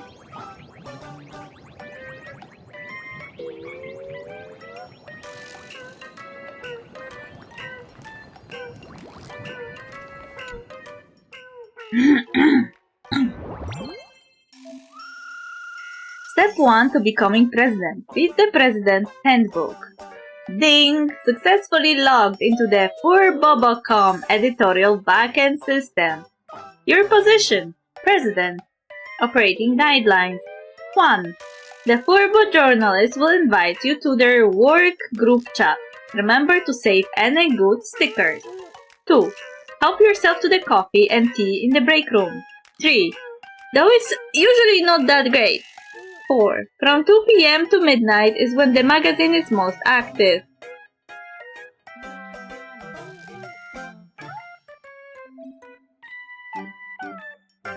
So try to stay online as much as possible. 5. The Furbos are very obedient. As long as you know a little about management and handling subordinates, they can write any article. 6. But if they run into problems they can't solve, well, the staff might be entry level, but the president sure isn't. That's on you. 7. Remember, there are only Furbos and the president here. If you notice anything else is present, don't look at them, don't respond. 8. Last but not least, once you're here, you can't leave. From your caring predecessor, the former president. I'm sorry, what? This sounds like a scam! Start your life as a president. I don't want to! Oh no, it's a hit piece, President, don't look! Paraprints, official, Plan Arcadia. Talia's little scheme is crystal clear now. Just shut it down. I've already written a new one. No, I need to read this. Beep beep boop. According to reliable intel, the Astral Express Trailblazer Talia is joining the Phantasmoon Games. The Phantasmoon Games are a Plan Arcadia local event, so why would some Outlanders be fighting tooth and nail to get in? The answer: she's using it as an excuse to get close to Sparsicle. Talia wants to stir up gossip. She's desperate for clout. This is disrespectful to Sparsicle and all us Sparks heads, crossing the moral line for both humans and Imagine. CEO Pearl is to conduct a thorough investigation of the Astral Express crew ASAP.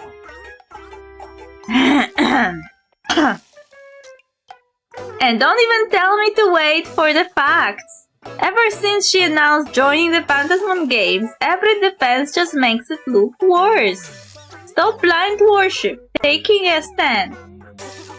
Display name expired. Sparks' clout isn't even worth chasing. They're the Astral Express, so get it straight. Who is riding whose coattails here? Para Prince. This is Pen Arcadia, so of course Talia is mooching off Sparsicle. Heh, not heh. What kind of trash is this? You know the media could get slapped with a defamation suit for publishing this kind of stuff, right? Para Prince. Is your age even as high as your shoe size? Oh my god. A fool knows themselves. Help! My friend is totally obsessed with baseball raccoon. Para Prince, please save me! Para Prince, cut ties with them. They're so not worth it. Wait, what?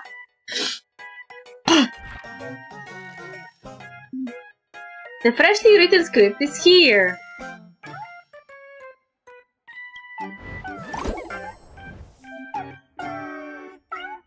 Step right up. For appraisal and satisfaction is guaranteed. After a thorough investigation, the defamatory remarks regarding Talia were made by one of our staff members acting on their own accord. They threw Furbo Lizard threw Papara Prince under the bus.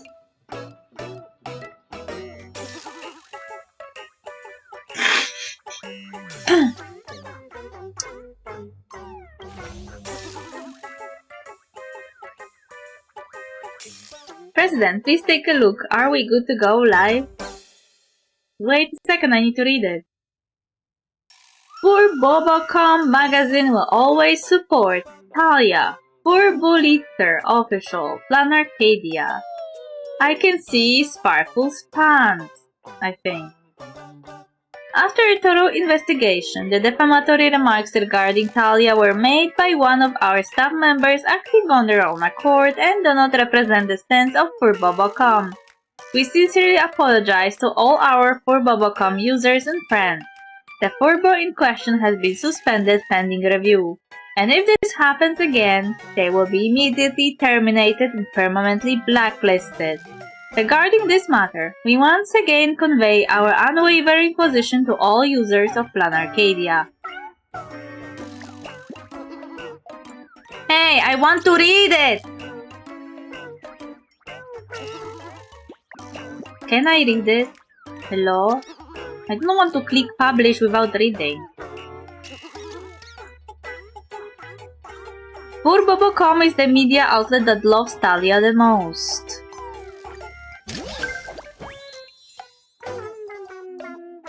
Publishing articles will increase our subscriptions and raise our bestseller plan level. Next, I would like to introduce something else. This feels like some kinda, event rather than the part of the storyline. We have witnessed all the hardships and struggles she has endured along the way. We hope more people will join us in being Talia's rock-solid support. By the way, the Furbo in question has been completely beside themselves these past few days, feeling like they sold out their journalistic soul for clicks. They have always loved Talia, and publishing that hit piece will probably be the biggest regret of their life. We ask everyone to please be understanding and give them some time to prove themselves. Furbobocom official, I hope we can all support Talia together. Autonomous debater, don't just talk the talk. How many copies of this issue of Fluffy Across the Blue did you actually buy? Display name expired. I told you already, Sparksy paid for a hit piece.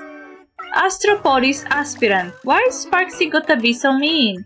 Sparsicle, lol. Fun fact, slander is a crime too, Noodle doesn't eat noodles. Arrest this Sparsicle, love. Dobruk District stop heartthrob. The rumors fake? Then the raccoon is mine again. Wait, what?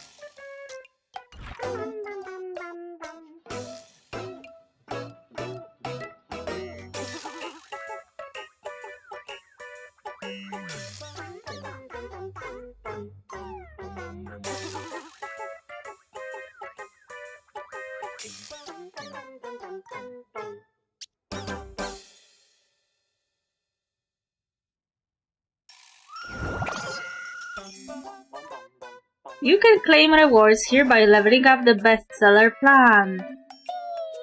Hot topics are all gathered here. The most you investigate, the more you can post. For Bobo freebies, don't forget to exchange those Arcadian tokens. You have collected 4 rewards. That wraps up the introductions. I will hand things over to you now. Wait, what? I'm sorry, what? So this is an event! But it was put inside the story.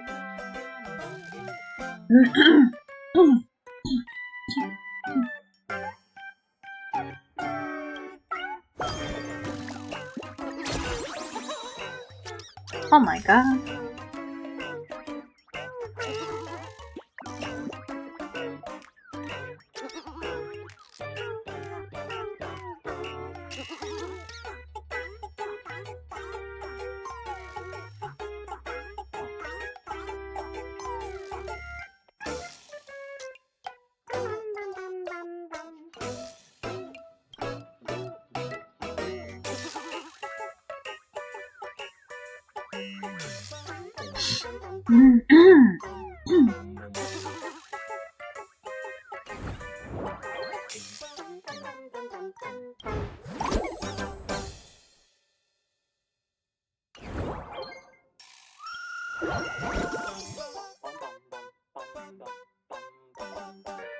No way, there are still people out there who actually enjoy playing these.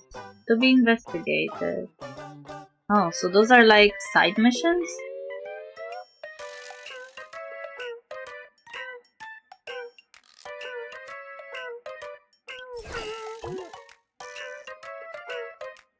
No way, there are still people out there who actually enjoy playing these ancient 8-bit games. Oh, so I'm Furbolitzer. For gameplay true and true. Wanna give it a shot, Great Raccoon? Huh.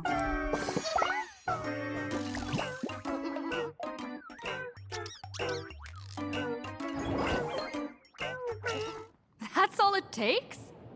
Okay, from now on, I'm your new company president. Woohoo! Great Raccoon is our new company president! Ha! Whatever mission you assign, we brothers will get it done for you. Anything else you'd like us to do? Change the name of the gossip forum. That's all there is to it.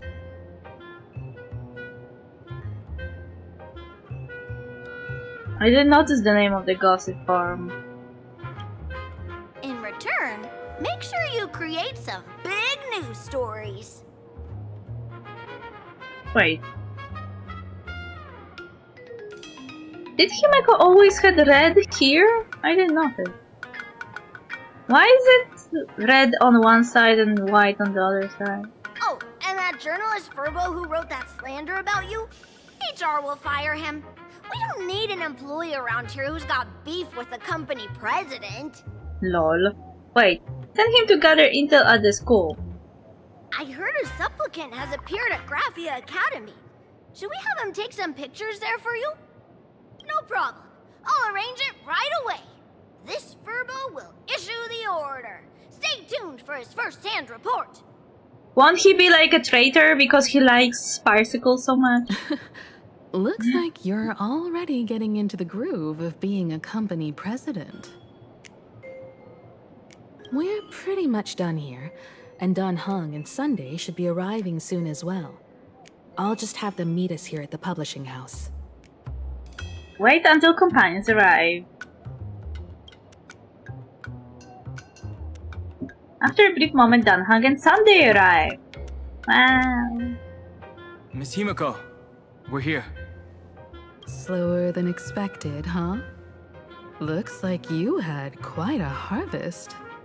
That's, difficult to say. Miss Himeko. And Benefactor is here too. It's been a while. I've missed you all dearly.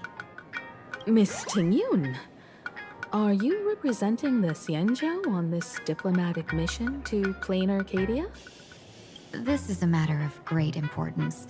A humble girl like me doesn't have that kind of standing. I'm just tagging along with General Yao Guang of the Yuchui to help out with odd jobs. I happened to run into these two on the way. The seer strategist. What happened on this journey?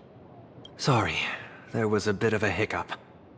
I accidentally put on a mask of elation. Now I'm a supplicant in the Phantom Moon Games. Well, that's quite unexpected. I know the Express has been seeking to join the Phantom Moon Games, and I've been quite curious about that. Sorry. Did I make things more complicated than they needed to be? No! Actually, didn't Himeko say that supplicants can cooperate? No need to apologize, Sunday. You are a companion of the Trailblaze. No nameless would ever stop a companion from finding their own path. Many thanks. But wait, did you just say accidentally? He was smacked in the face with it. Does it count as an accident? It's a long story. I'm afraid we'll have to wait for General Yao Guang to explain it herself. She was with us just now, but somehow disappeared without a trace. Madame Yao is always like this. She probably disappeared suddenly to deal with something urgent. This seer strategist is just as elusive as the rumors say. Should we wait for her? No need. I wouldn't dare impose. The tides of fate shifted. I had to delay my steps to arrive at the proper time. I asked for your understanding. Sorry, what? It sounds as if she was manipulating time or was able to eat herself out of timeline and then re-enter back into the correct moment. Oh my. Counting me, we make exactly 6. Let me do some calculations. Your fortune in the coming days looks grim. You'd better watch out. No! Don't do this to my Himeko!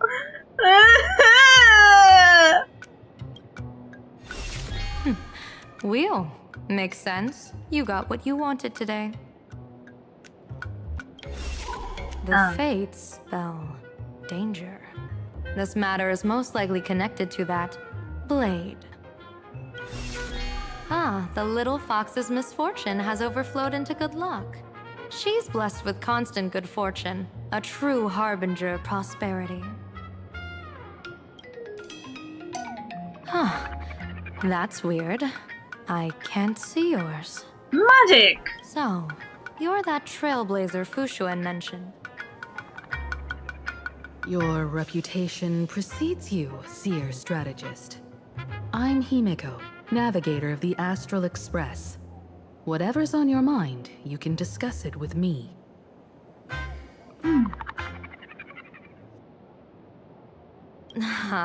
My sincerest apologies. When a diviner encounters someone whose fate is unfathomable, we can't help but feel 3 parts excited, 3 parts flustered, 3 parts curious, and 1 part awestruck. What do you mean by unfathomable? Because I am special. My eye of Ishvara can scan the aura of fortune surrounding each of you, manifesting as weal or woe signs above your foreheads. I'd like to divine your fortunes as a welcome gift. However, this person really surprised me. I can't see anything from her at all. Magic! Because I am Terminus, I live across time! I am Machiavellian Terminus at the same time. You can't see my future and my past because I am both. Are you really free to try any choice? To do anything you want? Does an Ishvara like you actually exist in this world?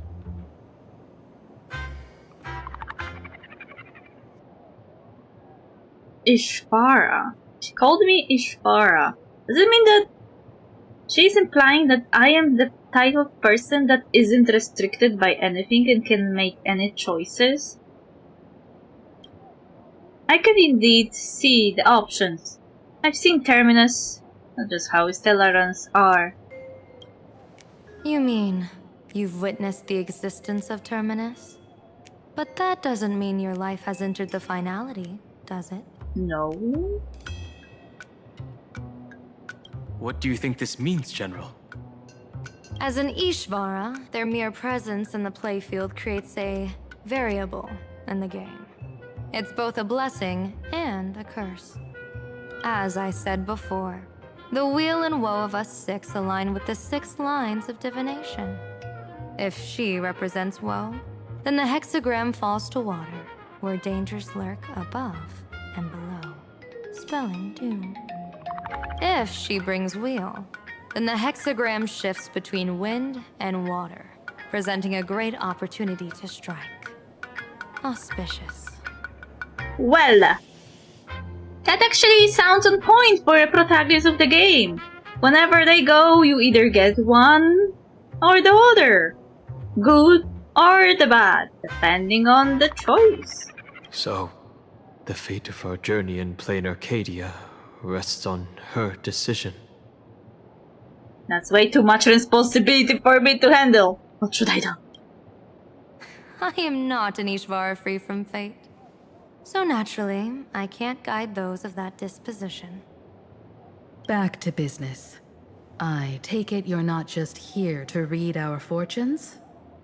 I am here to greet everyone, to apologize to the Express Navigator for my previous indiscretions, and to borrow someone from you. Miss Himeko, now you understand how I ended up wearing this mask.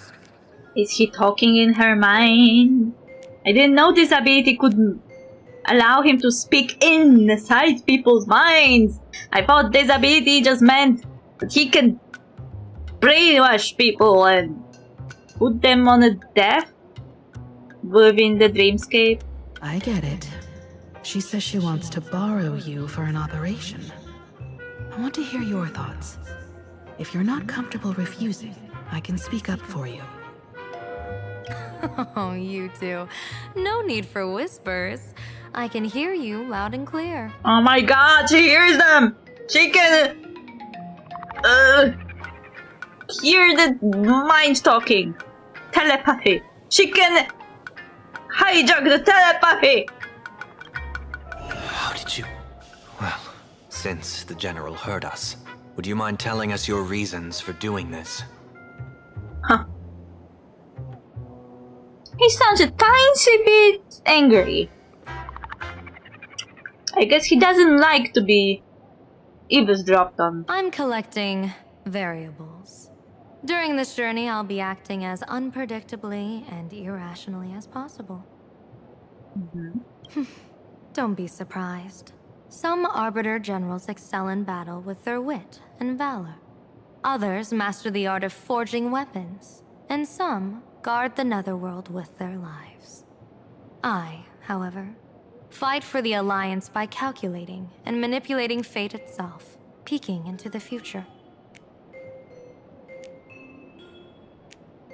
I'm here to discuss matters regarding the Anti-Destruction Alliance, and then I'll head to Astropolis for the vote. That's the real business. But according to the divination, this Arcadian world faces an extraordinary danger. When a bird's nest falls, no egg will remain unbroken. Are you saying we'll all perish along with plain Arcadia? What's going on here? Intel indicates that a serious Xianzhou criminal is attempting to join the Phantom Moon Games. This individual has been infected by the flesh of Shuhu, the emanator of the abundance, and is extremely dangerous. According to my interpretation, his long-suppressed violent nature will eventually become uncontrollable, bringing catastrophic disaster to everyone. Will he become a monster? There's no way he could do that. Are you speaking in his defense? That's the divination's answer. Rather than asking whether he could, we should ask, how would he do it? My divination shows dragons clash in the wilderness. Their ichor dark and yellow. While the term dragon clash could simply mean fierce battle, could it be foreshadowing a great calamity from your conflict with Blade? Perhaps this prophecy has other interpretations. But with my limited intel right now, I have to prioritize Blade, this most volatile and dangerous factor. I've heard that different interpretations of prophecies can lead to completely opposite outcomes. Until things become clearer, it's better to reserve judgment. Let's put that aside for now. In any case, I've brought along a creation forged by Blade himself. If things get out of hand, it might temporarily restore his sanity, giving us a brief chance at victory. Yay! What is it? Why are you interested? I'm sorry, but fate has shifted once again. I must take my leave. Poof! To put everyone on the Express at ease, I solemnly swear that Mr. Sunday won't be obligated to do anything for the Cienjo. On the contrary, our delegation will give him every ounce of aid within our power. Why? That sounds sus. What did you say, General? Aid within our power? She's gone. Poof! Whoa, that was quick. Madame Yao must be really busy. Has she vanished into thin air like this before? It feels like it doesn't happen at random. It feels like it's some kind of ability that she can use to pop out and in out of existence. Yes. I don't know the details myself. With Madame Yao, it often happens and no one knows when she'll return. She doesn't do it on purpose. Allow me to apologize on her behalf. She doesn't do it on purpose, but she's definitely aware when it happened.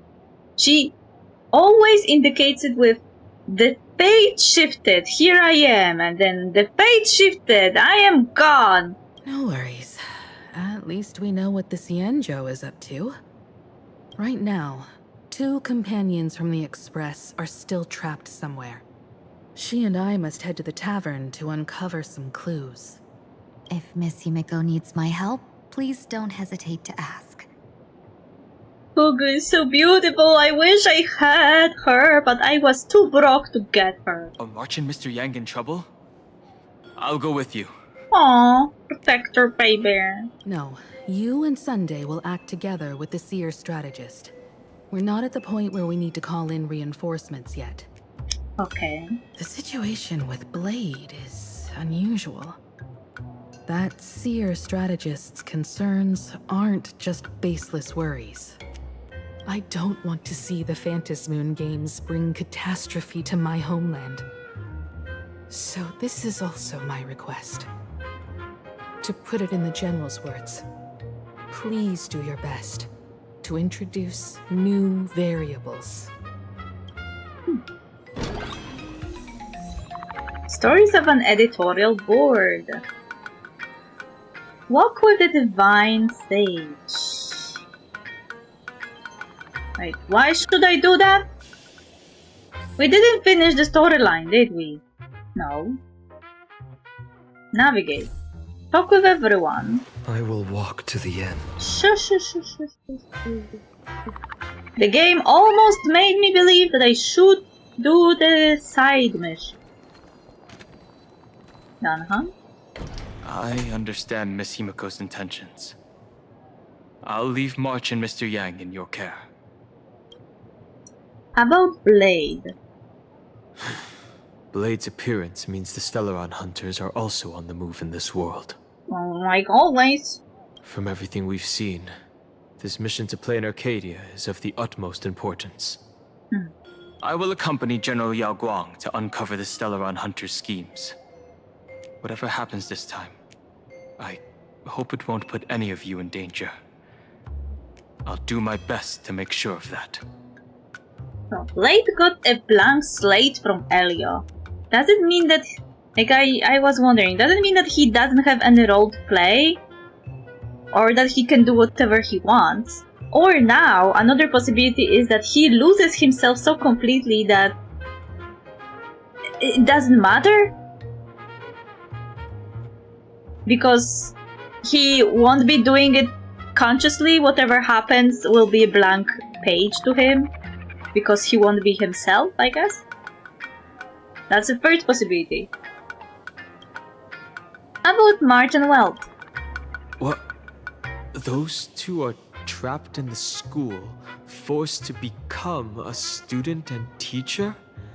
And the security officers are turning a blind eye to all this? Yes. Though March and Mr. Yang don't seem in mortal danger for now, who knows what Sparksy is plotting. The longer we delay, the worse it could get. Better to rescue them as soon as possible. The Phantasmoon Games. What a bizarre ceremony. What does this type of elation really mean for the people of this place? Why would AHA promote such a game? Don't worry, I'm here with you.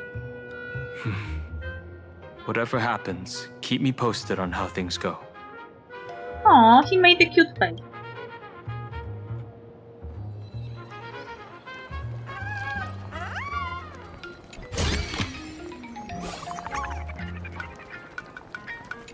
Someday. Mask of elation can reflect the shape of one's soul. Oh, I am a raccoon. Sunny, can I take a look at your mask? Sure. In Penacony's decorative arts, ravens often symbolize the hidden desires and whispers of humans' dreamscapes. Uh-huh. How? Don't get too carried away now. Don't worry. I once tried to ascend to godhood myself. I won't be dazzled by the honor of an audience with a deity. Taking part in this grand event is also about gaining a deeper understanding of this Arcadia. Just as one cannot miss the Charmony Festival when visiting Penacony. Will we become enemies? There's no rule saying that supplicants of the Phantasmoon Games have to fight each other, right? On the contrary, for the elation, shouldn't laughter be a resonance that comes from within each other's hearts? What's the deal with this mask anyway? After putting it on, I seem to hear curious voices. That's us. The mask whispers to me, urging me to show my elation to the god, to create miracles that will make the people of the Arcadia laugh with joy. That's very unusual for Sunday to do. Now would be the perfect moment. Sunday will now embark on the path of elation. That's a good one. When that general, Yao Guang, shows up again, I should discuss our collaboration plans with her. Good luck. Now, my beautiful Tinyun. Greetings, Benefactor. It's been many days since we met in Penacony, and I've been thinking of you day and night. Are you raising me up? It's been a while. How are things these days? Thank you for your concern. I'm doing well. Though my skills are meager, Madame Yao praised my resolve to kill my enemies, saying that was just the variable she sought. That's why she assigned me to temporarily serve under her command for this expedition. And look at that. It's brought us back together again. What fortune. I wished I could travel with you longer back in Penacony, Benefactor. After all, I've yet to reclaim the opportunities Phantilia stole from me. What kind of person is Madame Yao? Hard to say. Like the divinations she casts, she's a riddle shrouded in fog. Apart from the ever-absent Patina Justice, she's likely the most mysterious of the Arbiter Generals. How is Madame Yao treating you? I'm sure there's no mortal danger. Please forgive my jest, Benefactor. Being around Madame Yao has gotten me into the habit of cracking jokes all the time. Why did that laugh was translated to teh? Teh. That didn't sound like teh. Her actions may seem inscrutable, but she always provides what you need ahead of time. That's why even those who grumble still carry out her orders with diligence. In truth, doesn't she seem more like a shrewd merchant than a diviner? Maybe. But then, when have any Arbiter Generals ever been ordinary? True. Every single one of them is a piece of work. I'll drop by to see you when I get the chance. Don't go back on your word, Benefactor. We can find a local bar and share a drink while we chat. Madame Yao instructed me to meet her at our agreed spot if she disappears. It's growing late, so I'll take my leave now.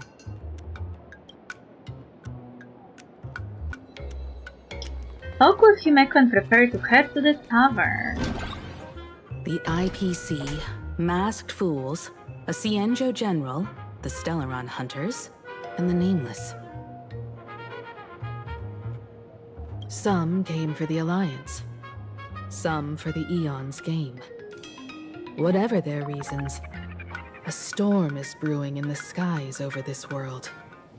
But at least we got some good news. Sunday has joined the Phantasmoon Games.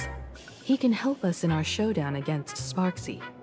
Let's rendezvous with Sparkle at the tavern. We must uncover why Sparksy entered the Phantasmoon Games, and what sort of Sparksicon she's got planned for Graphia Academy. So, how do we get into the tavern? When I was little, I heard a few urban legends. They say the entrance to the tavern exists behind every single door in this land. But those who aren't invited, or haven't found their destined path, can never step inside. This time, we already have the Fool's invitation in hand. As for the key to open the door, there's a silly rhyme on the back of the business card. For revelry and drinks galore, no need to search from door to door. Heed the fool's riddle with care to find the key that leads you there. The riddlers again. That rhyme is worse than what Rappa comes up with. So, about the fool's riddle, got any leads?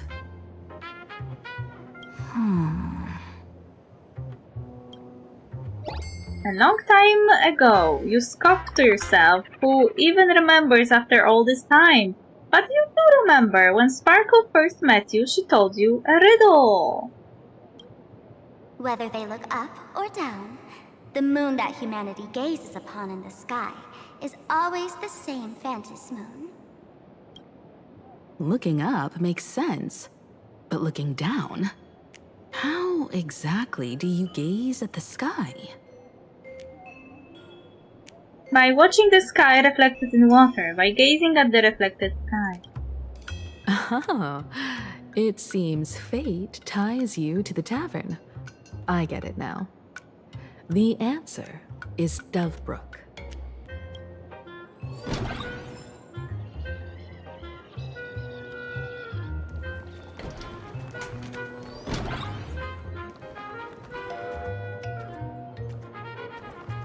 Ashen Detective Agency. Dim light, mountains of cases, files, a tangled web of clues on the wall, and half-empty energy drinks everywhere. A perfect match for the stereotypical image of a detective agency. Okay.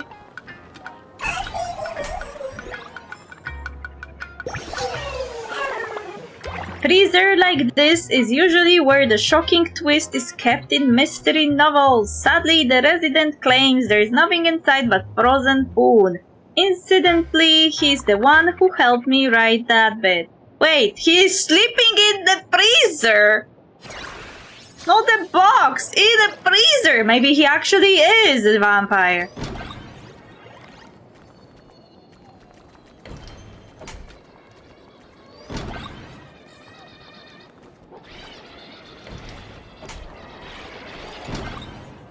What's going on is it an earthquake? We got kicked out of our home! So this is the end for us! No, this is freedom! Oh my god! Many generations ago, the Dove Brook was already a river flowing with countless legends. It's no surprise the door to the tavern lies hidden among them.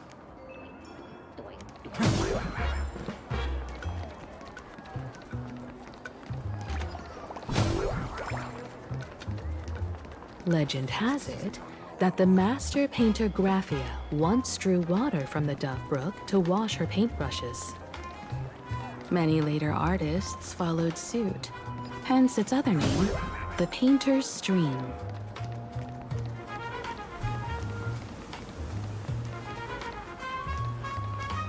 Looking at Dove Brook's scenery, memories from my student days just come flooding back. Himeka's student days? Tell me, I want to hear all about it. They're not exactly interesting memories. Back then, Dove Brook District was teeming with gangs.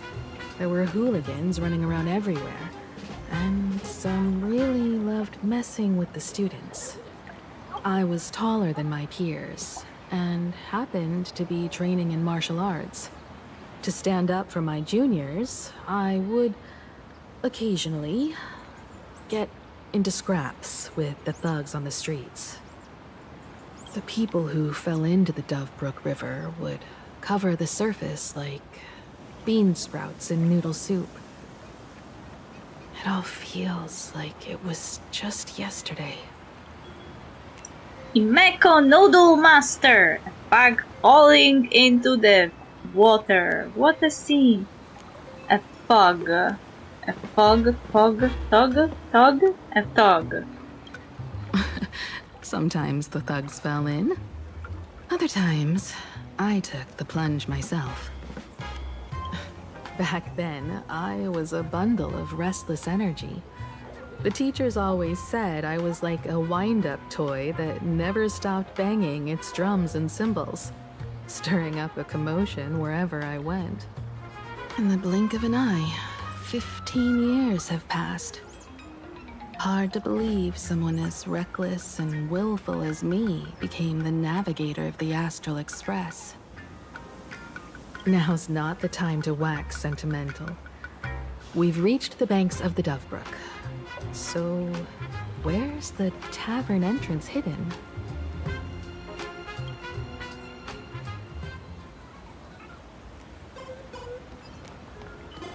Lots of eyes on the street.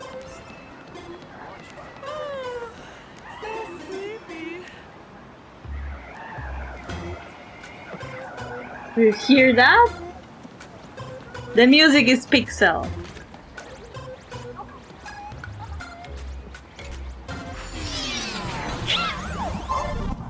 According to the business card, the tavern is near the Sinwish Syndicate headquarters.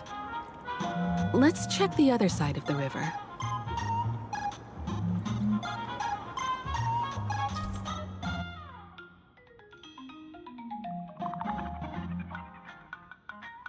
There are special water surfaces. Some special imaginings such as platforms with eyes will appear in the water reflection. There, Trailblazemon can stand on and use them to explore more areas.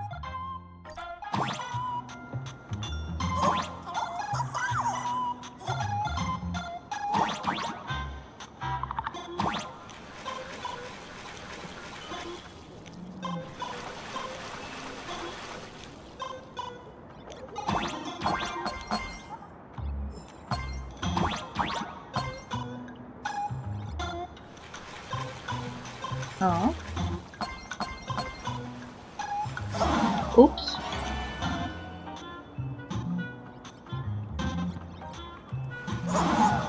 Oops.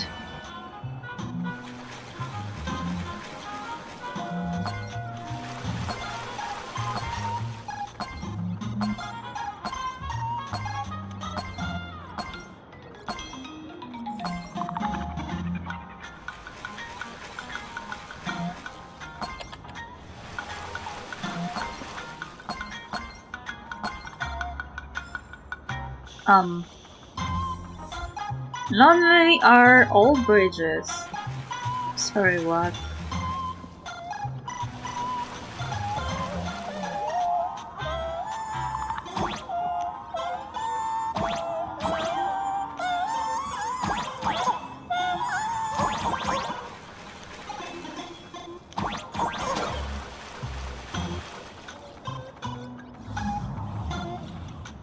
Okay.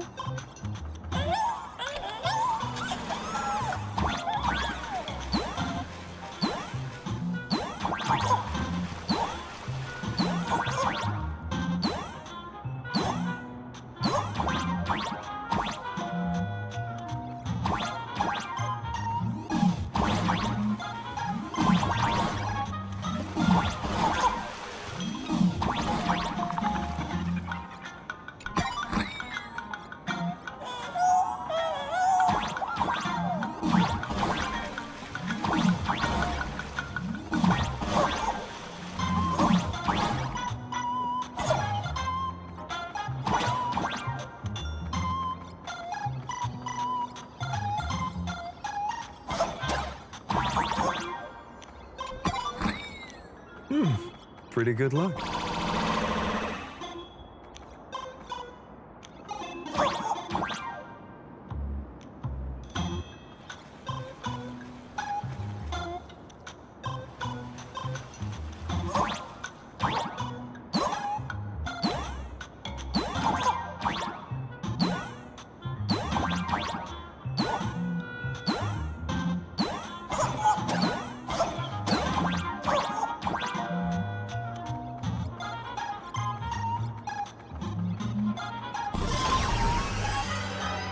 That was weird.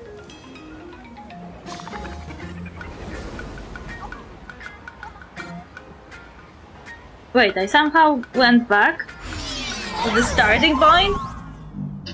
Ah, damn.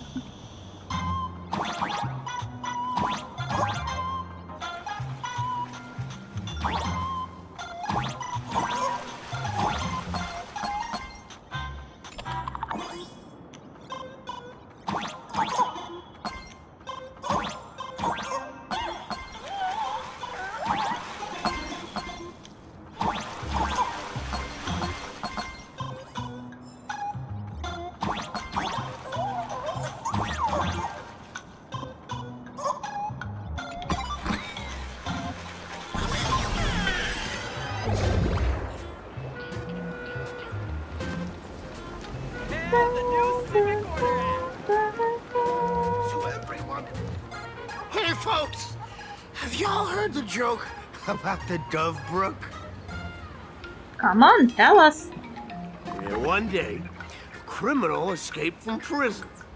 He ran for his life, but just when freedom seemed within reach, the Dove Brook blocked his path.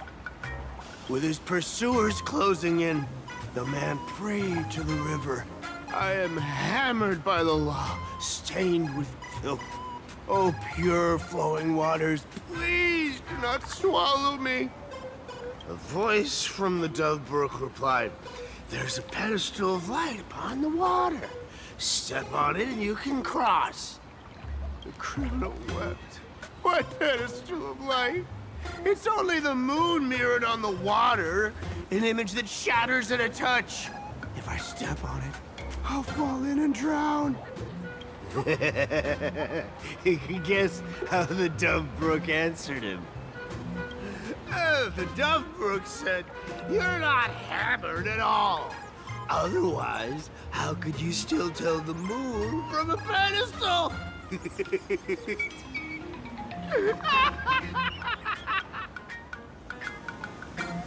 What are you even talking about? What are you implying? That's such a dry joke. It's fine. You don't have to buy me a drink as long as I can make you laugh. That joke sounds like a hint. Could he be a fool from the tavern? Maybe if we find the fragile moon he mentioned, we'll find the way into the tavern. The moon's reflection. So fragile it shatters at a touch. The moon's reflection. So fragile it...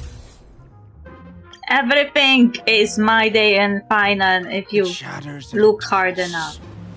If you delude yourself hard enough. The moon's reflection.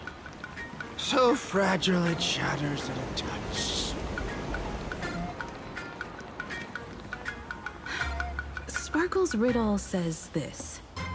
Whether looking up or down, they all see the same phantom moon when gazing at the sky.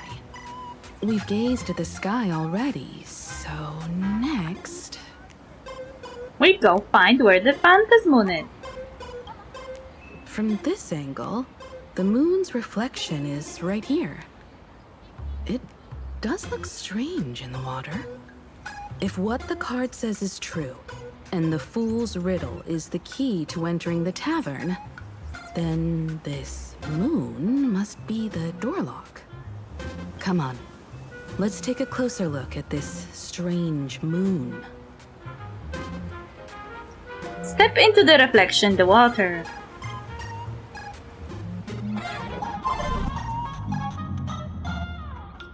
Keep going. Chase that moon's reflection.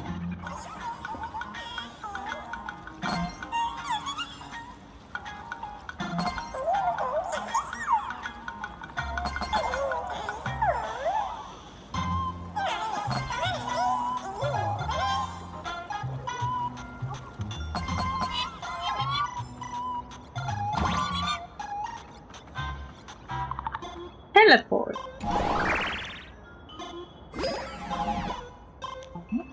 Looks like the fools are guarding the moon's shadow tight. Shatter the moon lock, and we're one step closer to the tavern.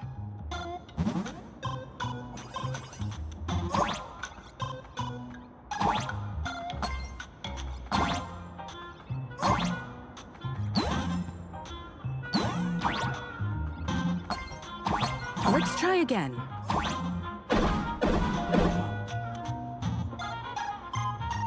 Something's back there. Is that a key?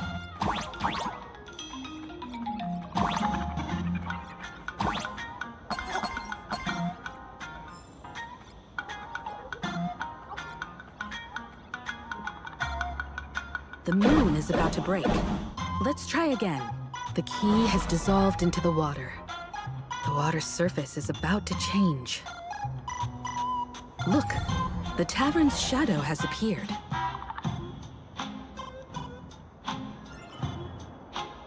Magic.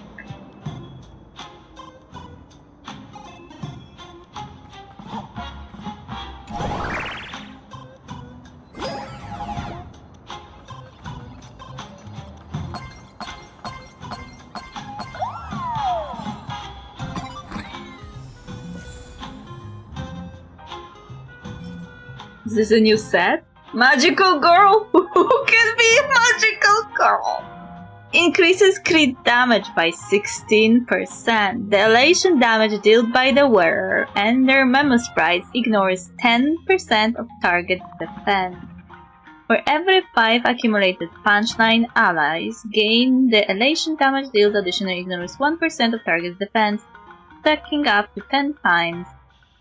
Okay. Being a magical girl!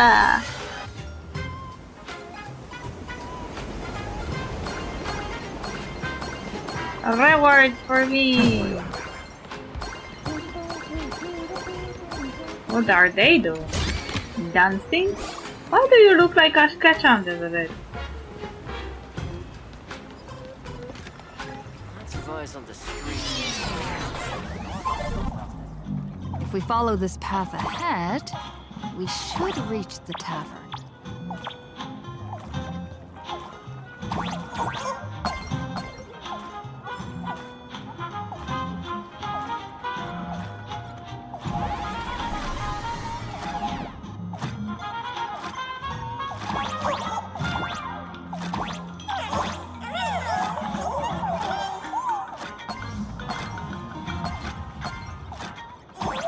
Watch out!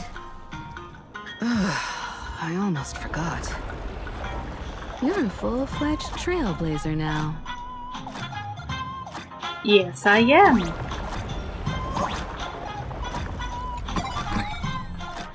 Did you see that the entire world flipped upside down?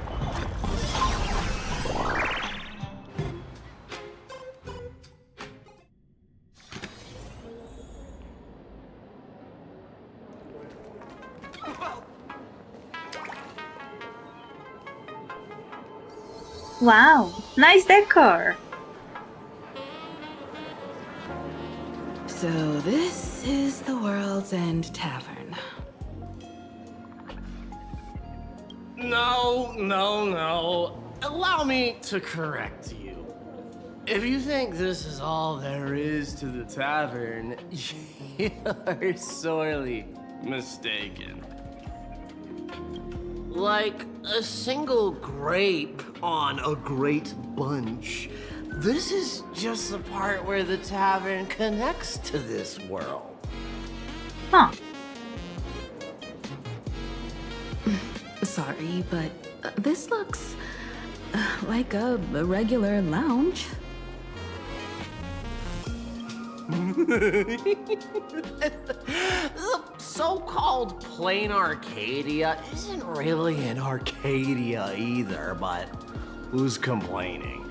Life goes on. Asheville! I see him! He's just behind us! Look! And his narrator, his monkey, is with him! If you're looking for something that's true to its name, take a ride on the Astral Express. Funny thing is, it's literally a train. You know, can't find a single trace of astronautical engineering on it. Well, take it up with Akivili, I guess. We already know that the train can extend itself if needed, so I don't think the train is really subject to, you know, regular rules. Wait, you two are navigator of the Astral Express and the raccoon on board, right? I've seen you in the news. Nice to meet you. What raccoon? I am the galactic baseballer. No, I am a raccoon, actually. Friends, a big shot is here. A real knee slapper incoming. Really? From the Express? You're not so freshly enthusiast, are you? Why are they laughing? Is Express folks come to the tavern too? Do they even have a sense of humor? Can I get your autograph? Sorry, song with my foot. I'll never wash it again. Oh no, I don't like that joke. It's really not cool to ask someone for autograph only to, you know, humiliate them. Everyone, curb your curiosity. These two are my guests. Even the most mischievous among you should know when to stop and mind your manners. Well, if it isn't Little Sparkle. We've all heard your joke. Take the mask from a masked fool, and what's left but a fool?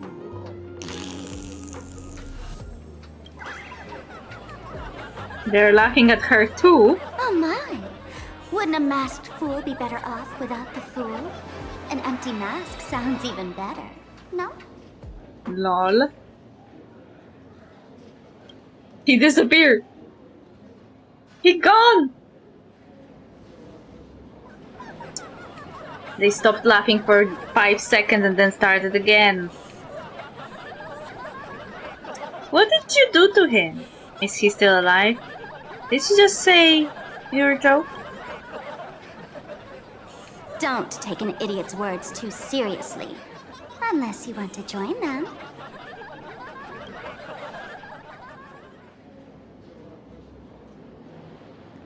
Well, one look from her and they leave. Now I can finally entertain my guests without interruptions.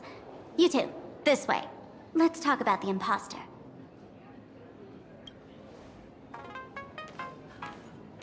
Ashvale didn't say anything. He was just standing there in the background.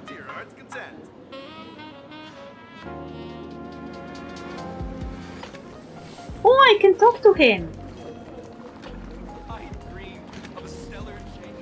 Wait, I need to pick up drink menu.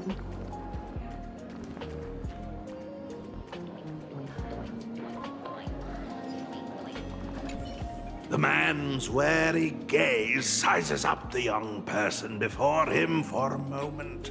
He offers a slight nod in greeting. Your curious gaze circles him. Is that thing by his side a talking monkey? Lol. A slumber nana monkey. The monkey can talk. What's that? Kid, I believe you're confusing me with some other primates you've met. Sorry, my mistake.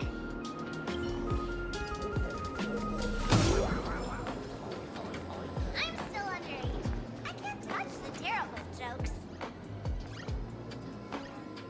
Minors aren't allowed to touch terrible jokes. What is that rule? Dry jokes. Shake it.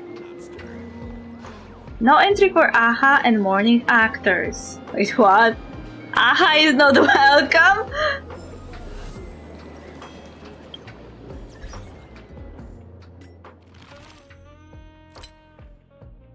World's End drink menu.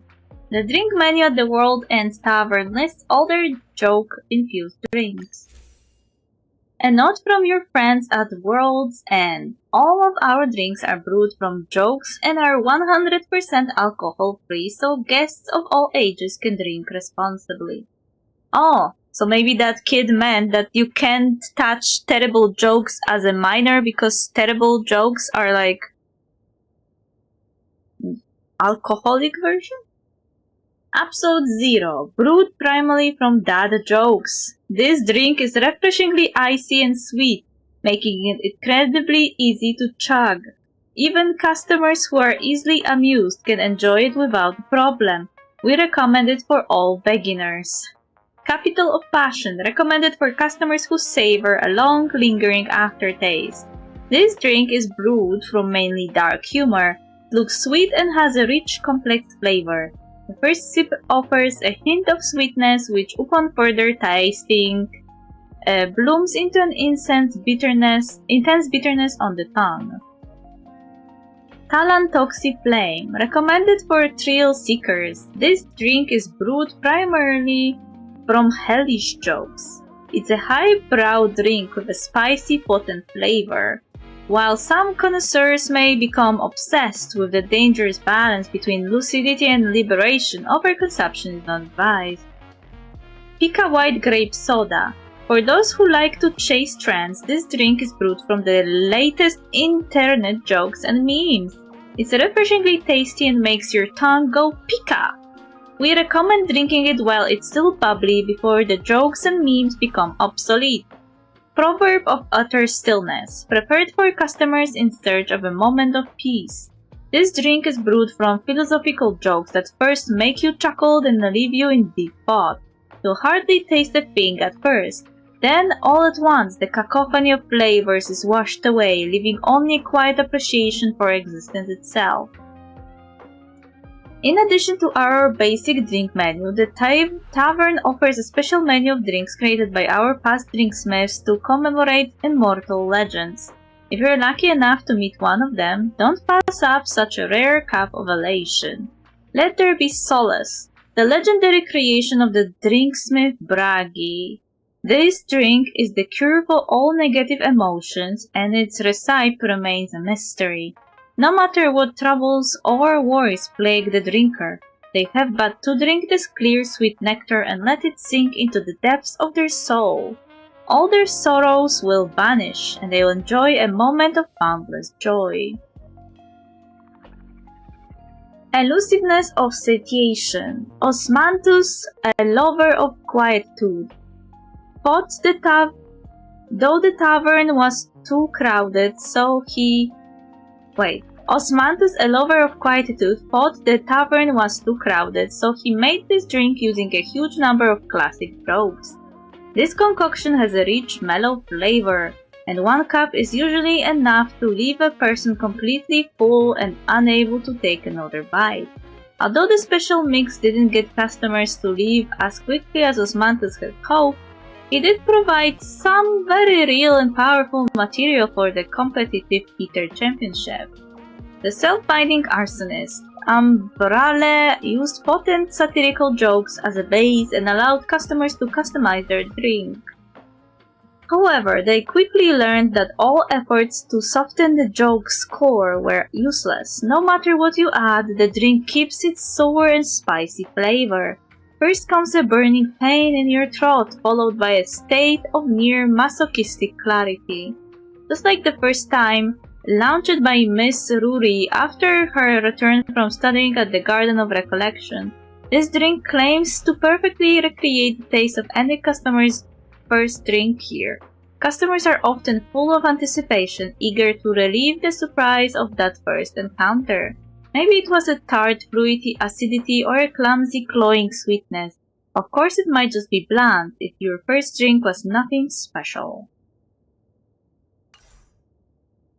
Bar Collateral Pamphlet, a small booklet that records various items found by fools in exchange for drinks. Wow. A small booklet left courtesy by the bar, logging the collateral used by fools to trade for drinks when they were in a pinch. Item 2202. Item name, Soda Savory Soup, Enhanced Edition. Pound by Suethaya. Note, a beverage, Miss Sue insisted on this noun, sealed in a can, identical in form to a regular soda. Miss Sue claims this is her ultimate supply, specially made to counter an apocalyptic level creative drought, and can if needed be, reluctantly serve as an apocalyptic level prank item. Item 2203. Item name, the neighbor's robot vacuum. Found by Elliot. Note, a neighbor had only asked Elliot to look after their cleaning robot while they were on vacation, but forgot to give him permission to pawn the little robot for a drink. Elliot graciously forgave his neighbor's oversight and exchanged the cold little robot for a warm beverage.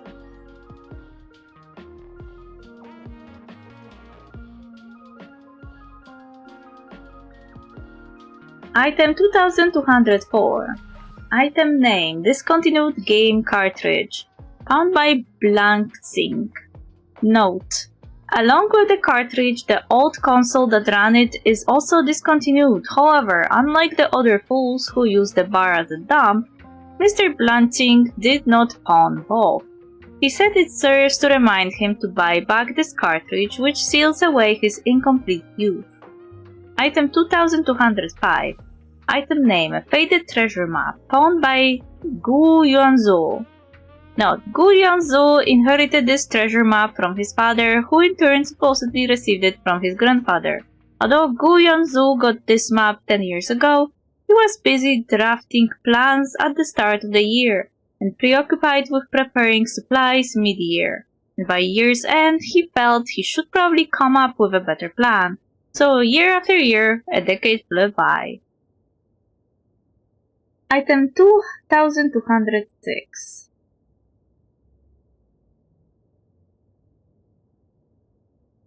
Item name, the finishing touch, found by Viola. Note, a pigment carefully mixed by the artist Viola, identical in color to her eyes.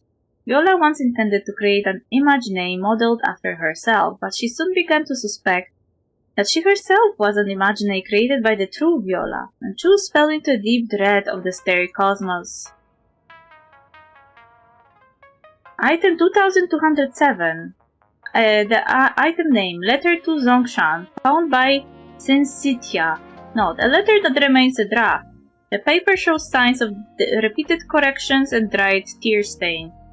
The opening has been changed over 10 times, from Dear Zongshan to the unfamiliar Zongshan to My hated Zongshan. Sensitia claims she now knows how to persuade Zongshan to debut as a virtual idol with her, and she's just not ready to bring it up yet.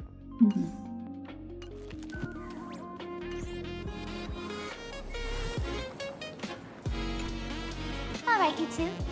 First round's on me. What'll it be? I am underage. A glass of water, please.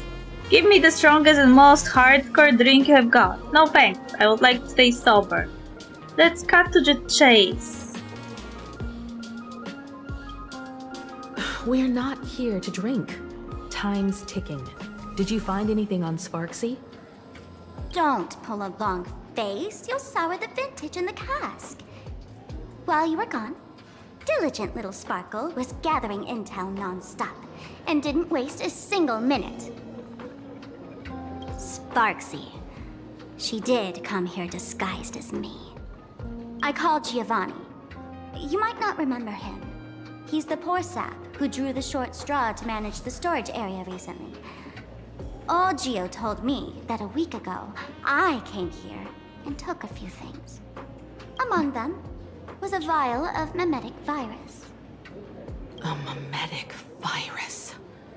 No wonder she could take over Graphia Academy and distort March and Weld's cognition, making them believe they're a student and teacher.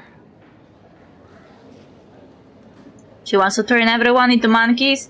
She wants to turn everyone into fools. She wants to undercut Dr. Primitive's business.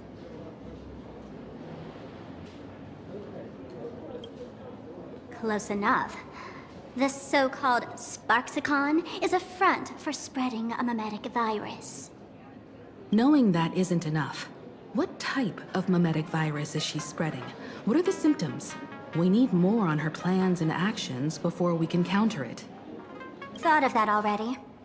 So I visited a few friends and learned where the imposter's been haunting. To dig up details, we'll have to get hands-on. Lead the way, then. Let's move. Stay close. I am the one who knocks. Abandon all despair, ye who enter. If you want to pass, then amuse me. By the way, hate to ask, you're not Aha themselves, are you? Do you think Aha would say so? That's right, I am Aha. What does that have to do with anything? No, you're not Aha. You've got that smooth talker air, but you're not. If you were Aha, a wave of your hand would cure my melancholy. You can't do that, can you? Isn't this the Tavern of the Elation?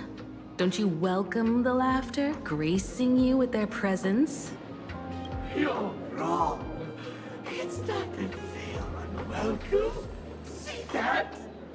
The fools put up a sign over there. Aha! And morning actors stay clear from the door. Stay clear! Ridiculous as it sounds, it's true.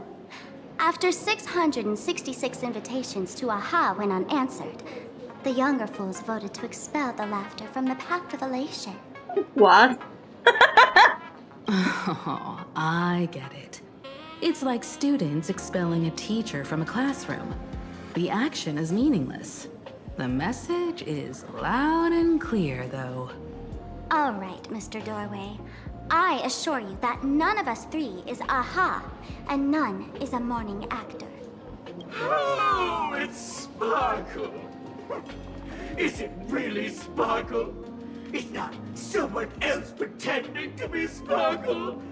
I can't tell, and I don't care. Listen up, gray-haired lass. If you want me to open, pay the toll with saying a joke. I've been waiting for the one joke that can cure my melancholy. Now, amuse me. You let out a deep sigh. Looks like you'll have to show them what you're made of. A joke. Want a joke? No way. Be adorable and open the door now. And then? I said it. A joke. The door fell silent for a moment. Oh, poor child.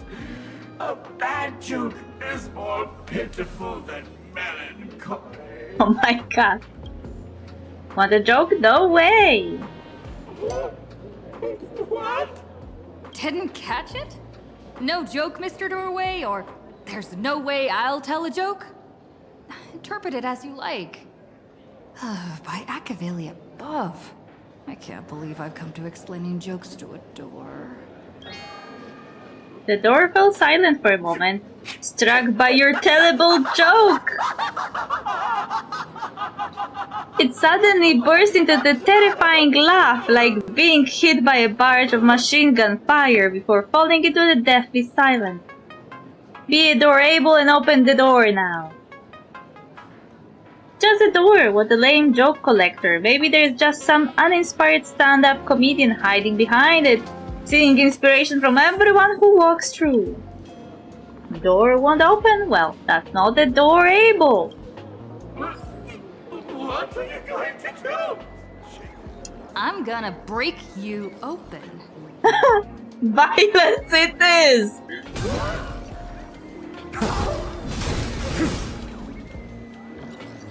Well, you can't get in, then hit it hard enough until you do.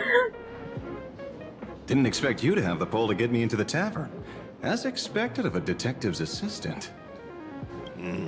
Back when I still had a sense of humor, a fool gave me an invitation. You can thank him for that. Wait. It sounded a bit as if narrator was a victim of Dr. Primitive and was turned into a monkey. You're really going to see the Stellaron Hunter case through? They can only pay you in dirty money, you know. What else can I do? The boys need the money. Credits aren't black or white, they're ones and zeros. Lol. All right. I reached out to Costide. He said that one of the 3 people who stole the mask looked familiar. He might have seen them in the news. No shit. Based on his description, I spent ages sketching the suspect's portrait. And I suspect it might be Don Hung, the Nameless from the Astral Express. Costide. We owe him another favor. No paying this one back, huh? Speaking of which, Don Hong. That's a Xianzhou name, isn't it? Where have I heard that name before? It sounds so familiar. So, which of these 3 is Don Hong? The one with gray hair? The redhead? Or that black-haired girl who looks like she's ready to stir up trouble at any moment? No, no, don't tell me yet. Let me guess. I know a bit of the Xianzhou language. The word Don can mean red. So Don Hong is the lady with red hair, right? No! First he mistook Silver Wolf for Kafka. Now he's mistaking Don Hung for Himeko. What else he's going to do? Your deduction skills never fail to impress. Fine, I'll just give you the answer. None of these three is Dan Heng.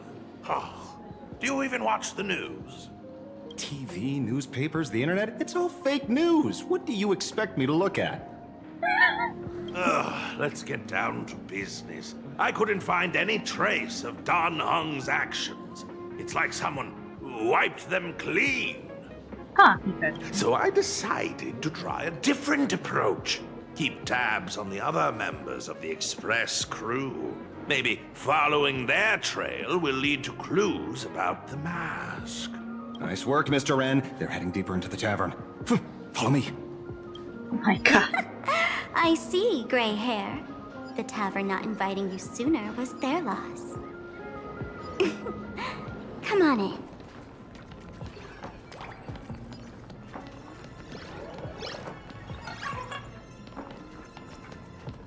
Is the drink in these barrels really brewed from jokes? Yep, you know your stuff, man. Just heard some rumors, that's all. I hear music. Do they have underground fucking party? Yes, they do.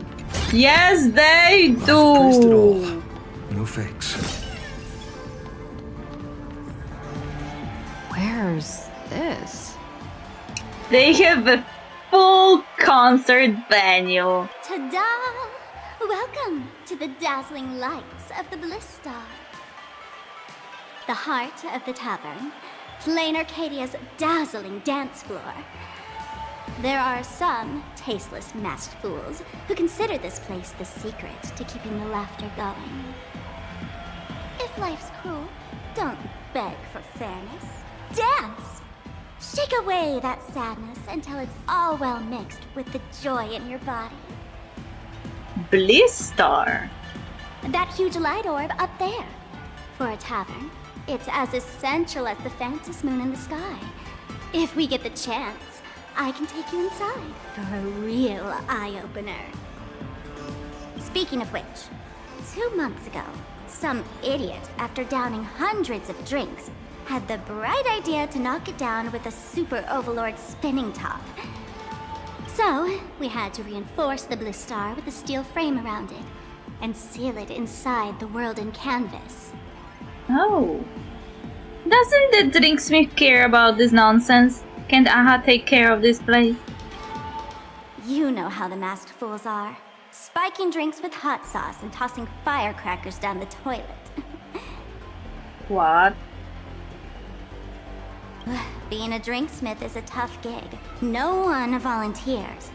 Since Braji vanished, the fools have been drawing lots to take turns as temporary drinksmiths. This fool you're talking about, it wouldn't happen to be Sparksy, would it? If it were, I'd already be tied to that light orb as the scapegoat. Anyway, the next stop is the Golden Confessional. The eyewitness says Sparksy was there. The Golden Confessional?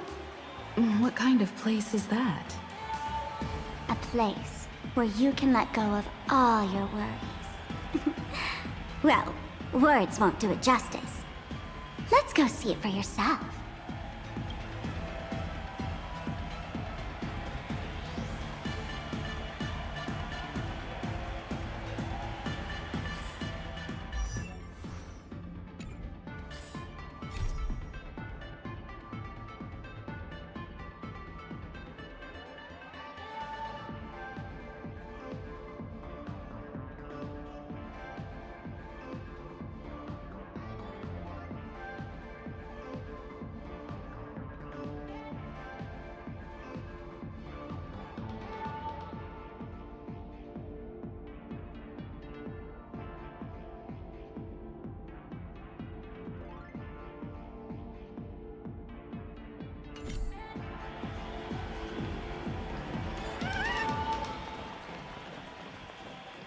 Oh.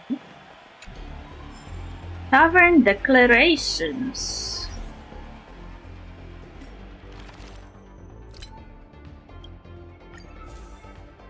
note is posted on a wall in the tavern. The writing has clearly been altered. All who enter must abide by the following. Don't let your offense be the punchline. Buy a drink to get a seat. Aha and morning actors are prohibited from entering the tavern. The same goes for anyone claiming to be them. Do not wear another's mask, nor claim that a mask worn by someone else is yours. Should you find an unattended mask in the tavern, maintain a safe distance and notify the custodian immediately. All customer feedback, including but not limited to praise, complaints, and drunken ramblings, shall be considered user-generated content. Once recorded, this establishment reserves the perpetual right to brew it into a specialty joke drink without any further notice. The Golden Confessional is open only to guests who have had one too many. If you can still recall where it is, then you're not yet ready to unburden your soul. Please leave it for those more in need. The medical service within Fatal Joke does not support a pay later option. However, even with an upfront payment, this establishment cannot guarantee you will receive proper treatment. Note: the one thing it doesn't joke about is its fatality. When entering the Disco Ball Blister, you must ensure your identity as a masked fool by any means necessary. This establishment closes when the last customer forgets who they are. During business hours, any complaints about the quality of service will be considered an impromptu performance, and the bar reserves the right to drown out your voice with louder noise. You may run a tab, but you must offer the bar collateral more precious than your sense of humor. For example, a story from Aha's childhood, a chance of becoming the next on-duty drinksmith, or your steadfast belief in Let There Be Laughter.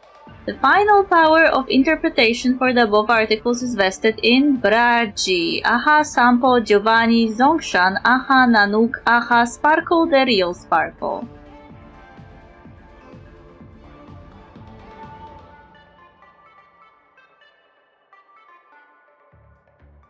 Bragi, Aha Sampo, Giovanni, Zongshan, Aha, Nanook, Aha Sparkle, the real Sparkle.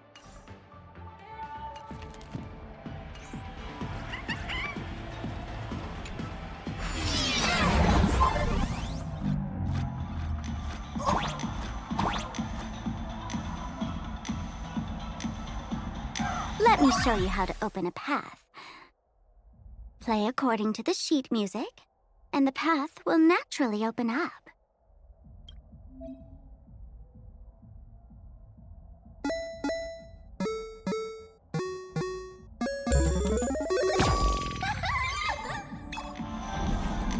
The steel frame actually opened.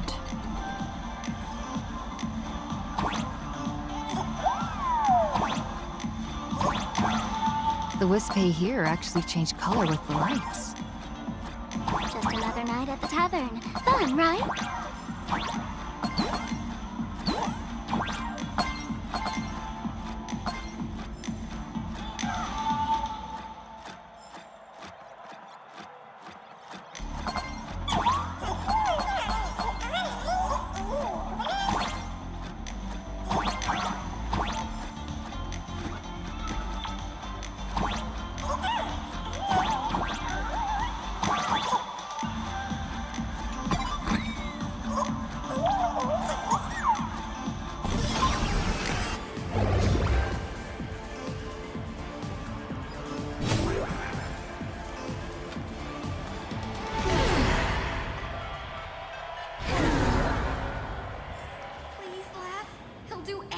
To get you to laugh. So many sinks? Why bring us here? Looks like a toilet.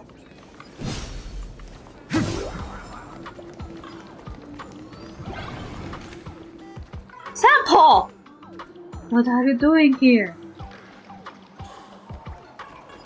And those are indeed toilets. A week ago, I came to the bar, knocked back a few shots of Bomb's first drop, then headed here. The Golden Confessional is an emergency shelter for fools who've had one drink too many. Here, we shed our excess baggage before marching light-footed into the next second. Okay, wait. Isn't this just a bathroom? A golden throne? Phew, it doesn't smell as bad as I imagined. The Golden Confessional is the Golden Confessional, not some random bathroom. Well, if it isn't my old friend. Sparkle said you'd be coming to the tavern. Old Sampo's heart is bursting with joy. And a teensy bit of sorrow. How did Sparkle beat me to inviting my #1 bestie to the tavern for a drink? Buzetka, welcome back! You're back just like Sampo is back. Sampo, it's you! I knew I would find you here. Missed me, old friend? No, you scammed me. Hello, Miss Himiko. Long time no see. Mr. Sampo, hello. What business brings you here this time? Oh, silly man. No business. Just here to repay an old favor. Oh?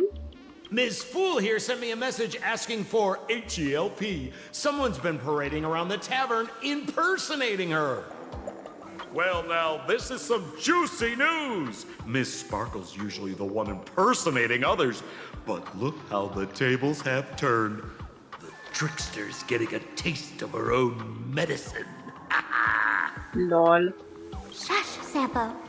I brought you here to repay a favor, not to gossip about me.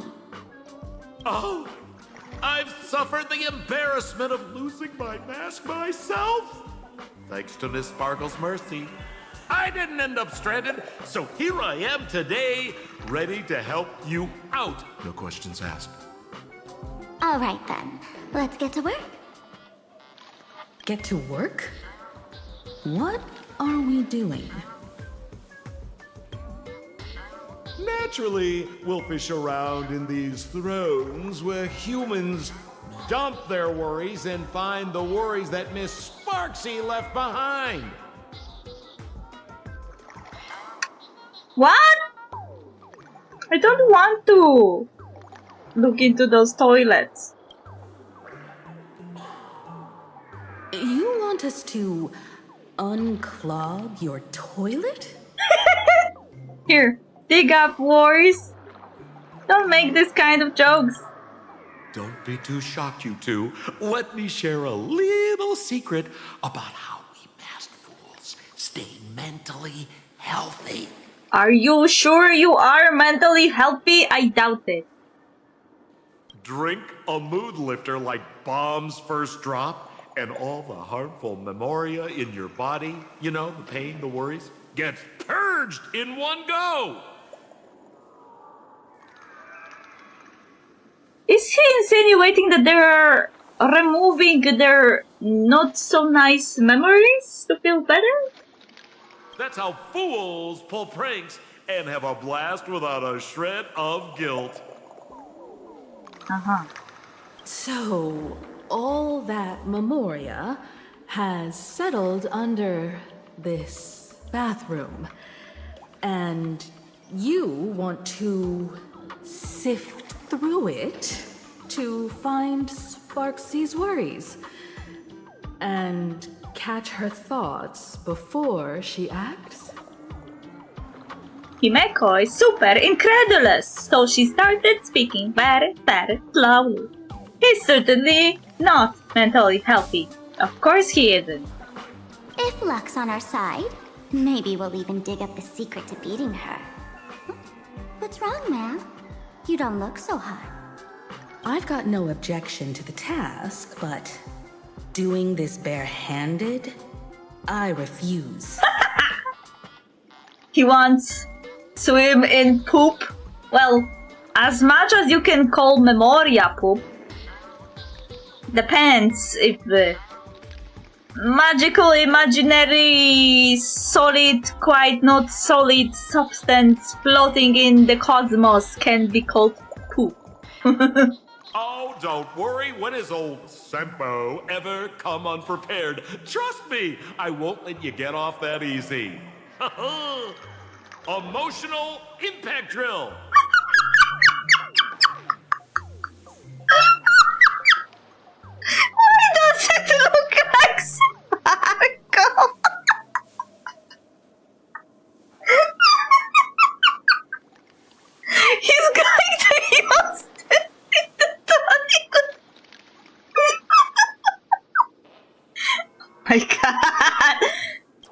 Oh, sorry. Wrong gadget. Oh, this one!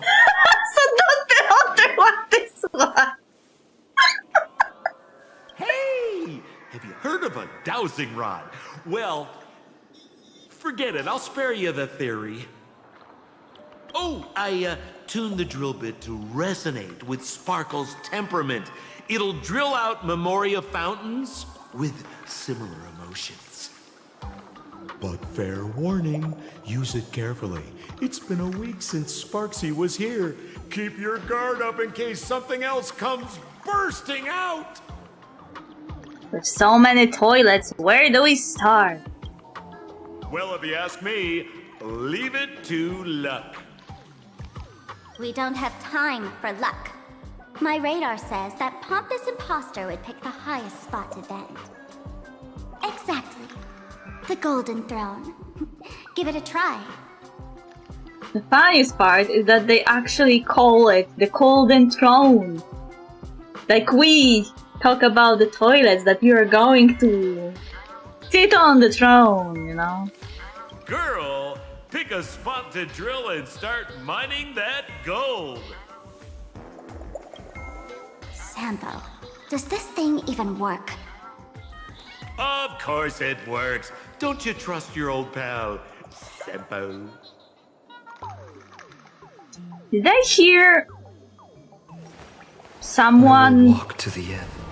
farting during the music section?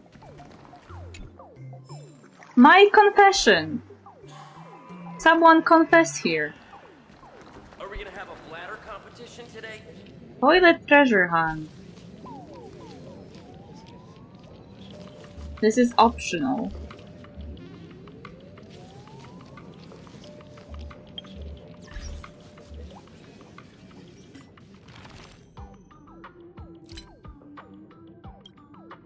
A false confession to Aha. A sheet of paper found lying in the golden confessional, detailing the tormented confession of one of the fools. To my friends, my foes, to all who know my identity as a masked fool, I offer my confession. As a fellow past rider on the path of elation, I am an incorrigible embarrassment to the cause. The countless exquisite pulchritudinous schemes, so painstakingly and assiduously designed by my predecessors, have, under my watch, devolved into mere acts of paltry charity. So many fancy words, I'm just not funny, I hate my high level of education. To those I have failed to deceive, fool, trick or harm, I offer my confession. I was just trying to pull a prank. How did it turn into a good deed? That was not what I intended. Titanic tides of gratitude and praise overwhelm me with the burdensome guilt of being undeserving and the mortifying shame of being more trouble than I am worth. Alas, I couldn't help but use more antiquated prose. I hate it. Why is my literary skill so profound? Oh, laughter, master of elation. Aha, I confess to you.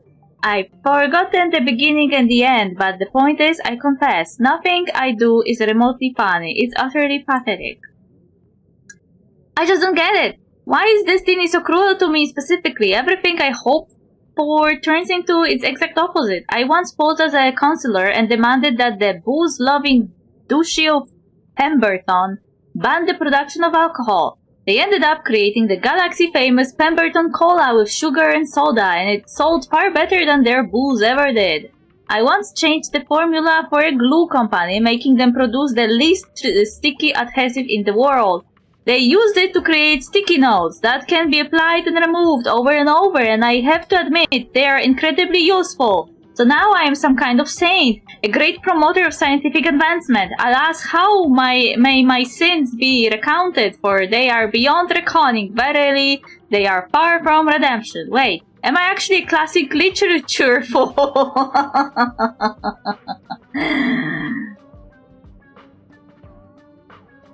Ja tam mówię, że idę na posiedzenie rządu.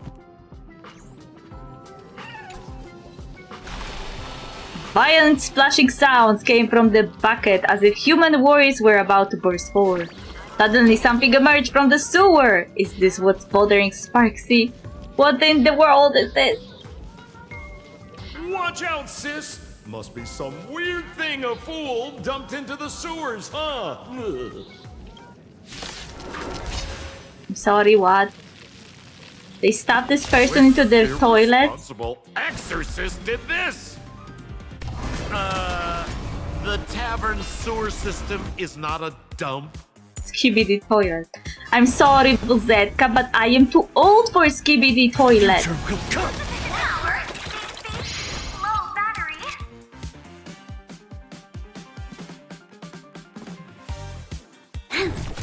If all is black or white, step onto the board. To the defeated, your downfall is absolute.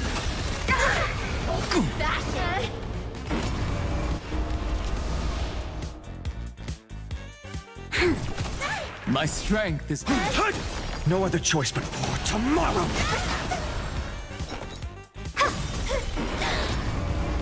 I'm fine. This battle is unavoidable. Future will come! Amphorius will welcome true dawn. This is not Amphorius, this is a toilet. Cheers to your tragedy! Oh. Non-random treasure map. Listen. Give me a glass of today's bad taste joke.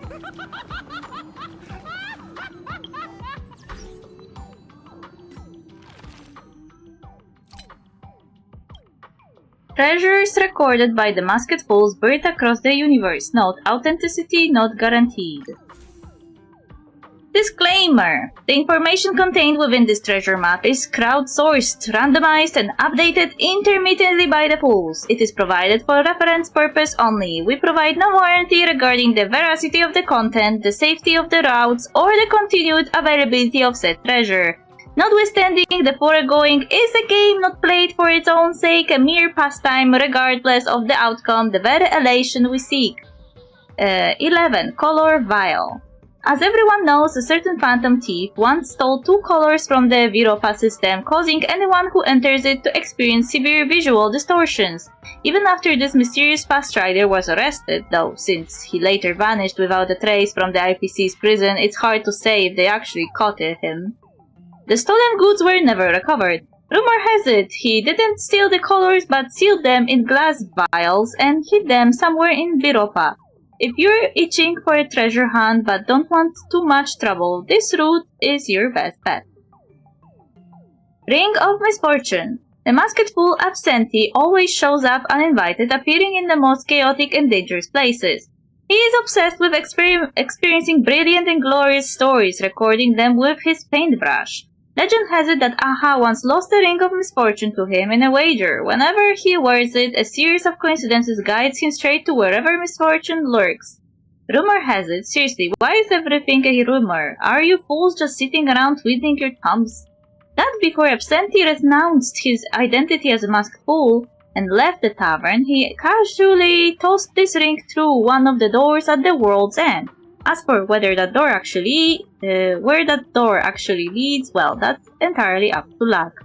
Stylistic shift.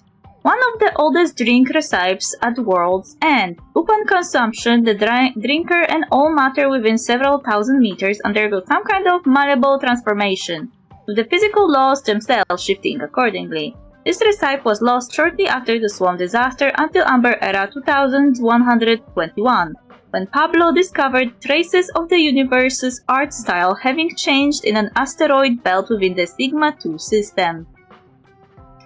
Over the years, countless fools have ventured here seeking adventure. Perhaps you'll be the one to restore the world's end to its former glory. An Eon's Hidden Trove. Life on the sunless world of Nord has left its inhabitants entirely photophobic. According to a Musketful from those parts, the planet's everlasting night isn't the result of a mere eclipse or a choked atmosphere, but from something far more oppressive and warped. Word has it that an Eon's shadow lurks beneath the surface, dragging the entire world down into the darkness of their path. Unreliable reports claim the mysterious force departed north several Amber eras ago. However, the celestial body remains shrouded in darkness, suggesting these rumors may be unfounded. For the daring, the prize remains unclaimed. Caution is advised. North's indigenous population is notoriously savage and predatory. Ensure full combat readiness before attempting a landing.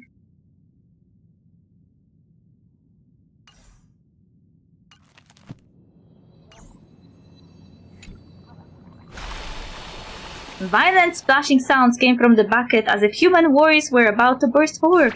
Suddenly something emerged from the sewer. What in the world is this? What? That doesn't seem like something she'd be worried about. What? After going through all this trouble to sneak in, thought I'd go down in a blaze of glory if I got caught.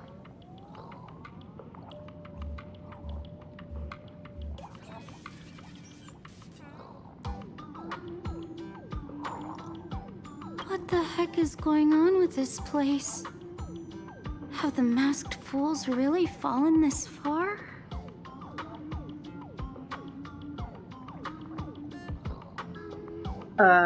You are... Me? I'm a mourning actor. Isn't it obvious? Not in the least. What exactly makes you mourning? Can't you tell? I'm very sad right now. Let me tell you about my tragic mission. After the tavern issued a ban on mourning actors, I painstakingly snuck in here to reveal to them the truth that destiny is eternally sorrowful. You pulled it off? I failed. I smashed every obstacle during the infiltration, only for the outcome to smash me. Hi, Earstar. Hi! Hi. Yesterday, I went on stage at the bar and revealed my true identity to everyone and told them a tragic tale, bracing myself for their harshest punishment and farthest exile.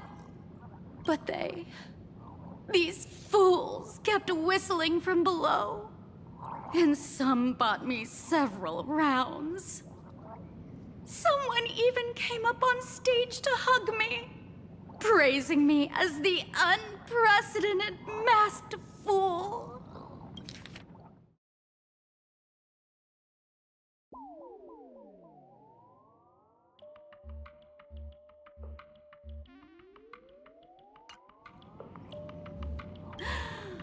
This is utterly humiliating. No. Bad taste joke.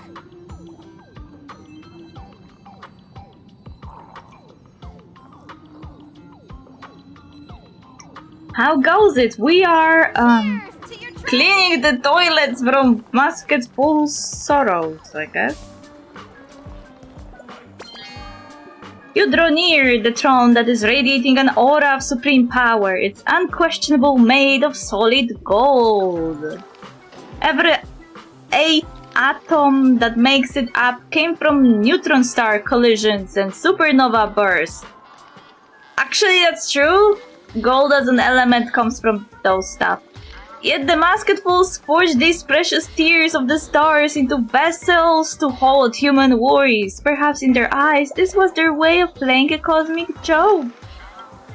You notice a problem. Compared to the towering throne, you're way too small to reach and dip the drill bit into the water. Sampo, how did you get up there just now? Oh, right! Silly me. Through that pipe on the side.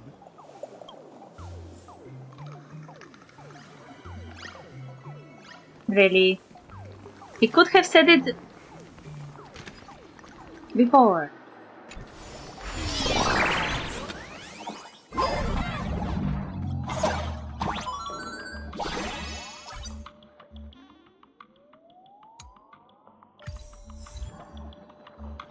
What's this? A plunger?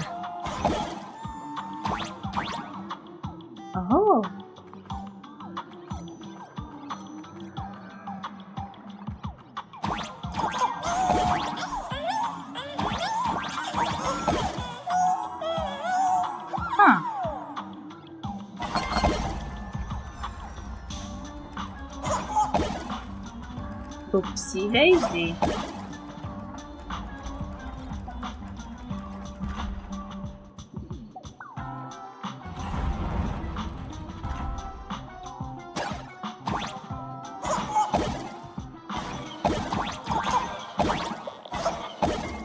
Ah, fuck.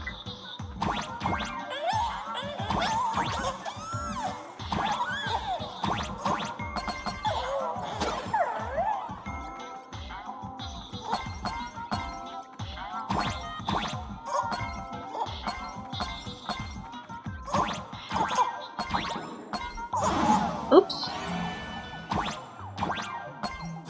Oops.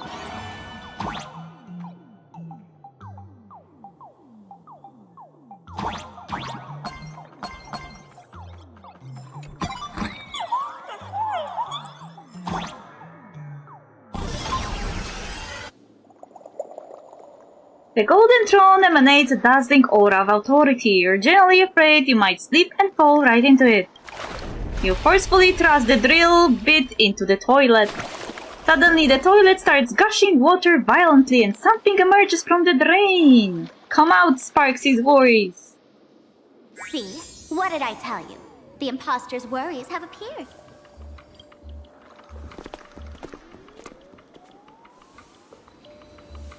What a rare sight! Sparksicle used to always connect with everyone online. But now, for the first time, she's meeting her fans through the sewer network. Lol. Sorry, but we're your haters. Okay. Come clean now. What are you planning to do with that mimetic virus you stole? Use Sparksicon as a front to turn everyone into mindless zombies or dancing monkeys? How could I ever harm my dearest, most beloved fans? You took an entire school of teachers and students hostage and turned them into your puppets to help you enter the Phantasmoon games. You're going to argue that you did it all for them? Of course I did. From the very first day I was created, I've been doing exactly what my creator asked of me. Listening to every fan's questions, empathizing with their pain and troubles. They feel insecure about being ordinary, cry when ignored by those they like, and strive to stand out because they desperately want others' approval. Sparksy hears every wish, and she answers. During these Phantasmoon games, I'll grant their wishes through the ceremony of the Master of Elation. With a mimetic virus? By brainwashing them? No, I'll give each of them a choice. The choice to become me. Because deep down, every one of them longs to become Sparksy. To wear this dazzling mask, capture the internet's attention, and bask in praise. I'm sorry, it's really hard to focus on what she's saying when I am hearing farting in the background. You must have heard that saying. In the future, everyone gets their 15 minutes of fame. Now, that moment has come. Sparksicon will turn every spectator into me! For reals? She plans to use a mimetic virus to turn everyone into herself? Ah, the answer was right there in the riddle all along. You know, I gotta say, that's very Sparkle. As expected of my imposter, you're absolutely bonkers! Sis, is now the time to be tooting your own horn, just thinking about being turned into a copy of you? I can't even force a smile. This is an elation. This is so elating. Oh? And who gets to define elation? The laughter, the fools, the IPC, or every me seeking joy on the Arcadian internet? Contrary to popular belief, the masters of the Phantasmoon games were never us, the supplicants, but the spectators watching us. Sadly, the Inter-Astral Peace Network showed people other worlds in the cosmos. Once horizons widen, expectations climb, Nothing they hear or see feels fresh, interesting, or thrilling enough. And everyone fears that they're outdated, uninteresting, or unexciting in others' eyes. So the world's like a derailed train, racing toward thrills and madness. Nameless of the Astral Express. Am I wrong? Would a bundle of words even recognize us? Are you really just a bundle of words? Bingo! You got it. I'm a part of her. Wherever there's a screen, wherever my audience is, my eyes and ears will be there too. I want to see how far you in this outdated model can go. The harder you struggle, the more spectacular it'll be when I live stream the Astral Express cruise derailment at Sparksicon! Jesus Christ. I'm looking forward to your resistance, Nameless. Oh, heads up, everyone! She's getting serious. Oh, fight? I don't want! Oh man, the other day I ran into this fan. They insisted on showing me some gallows humor, jokes they found online, saying they were absolutely hilarious. But all he did was show me a video of someone being killed by the Antimatter Legion, then burst out laughing. Come, let's all enjoy this gallows humor together! Troublesome. No other choice but forward. To guard and defend. Crush them. The future will come. There's always a weakness.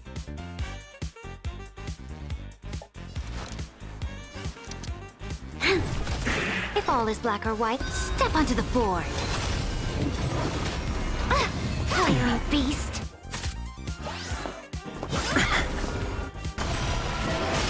We have the edge. There's always a weakness. Finish them off. For tomorrow. To the defeated, your downfall is absolute.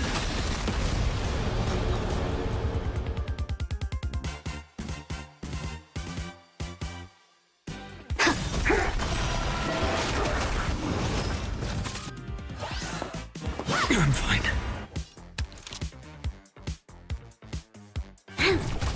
Existence is of no future will come. Bash it!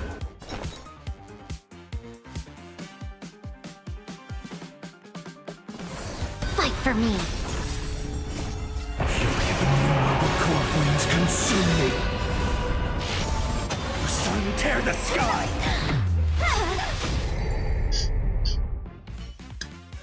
OP. Listen, Sparkle. You only asked me to do your dirty work, but you never said anything about being your thug. You owe me compensation for emotional damage. Everyone's going to become me soon. Sample, crawl out of your money pit for a moment, will you? To think, plain Arcadia's elation would end up like this. Back when I still lived in this place, the internet was just for sharing information. Live streaming and virtual idols? We'd never even heard of them. I guess. Coming back now feels like stepping into a foreign land. Like returning home. Only to find home isn't where it used to be. Emotional damage!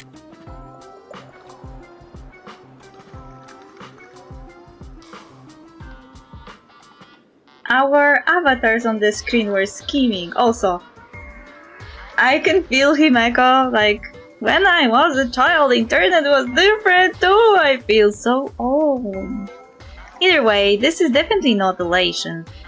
It's just madness wrapped in a cheerful shell. She's convinced that we'll be powerless to stop her plan, even if we know what it is. But I'm not ready to roll over just yet. I know. Even I don't want to turn into that phony's look-alike. Though, we're not that different. Since the fools stash dangerous things like memetic viruses in the tavern, I assume they must have also prepared some countermeasures? Ma'am, you give us fools too much credit. This is the tavern, not the well-ordered Herta space station. But I do know a place. With some luck, we might find a memetic virus cleanup expert. All right, all right. Now that you folks have a lead and no shortage of fighting spirit, old Sempo's calling it a day. He always leaves before the fight. You aren't coming with us? The Astral Express always has a way of handling crises, doesn't it? With big shots here, a sidekick like me doesn't need to steal the spotlight. Okay. Oh, if you run into trouble, you can always ring old Sempo then. I'll even give you folks a special discount, sort of. I won't buy anything from you ever again. Well then, farewell, everyone.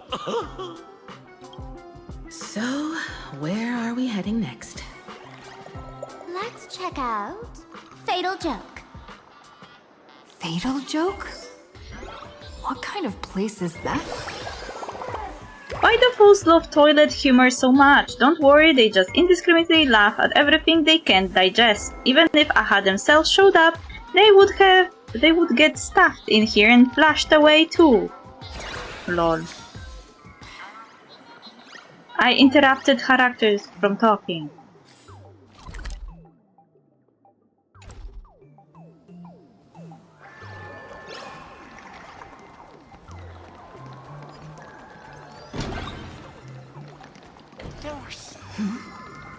Uh-huh. What was that? What just happened? Continue onward through the passage in the painting.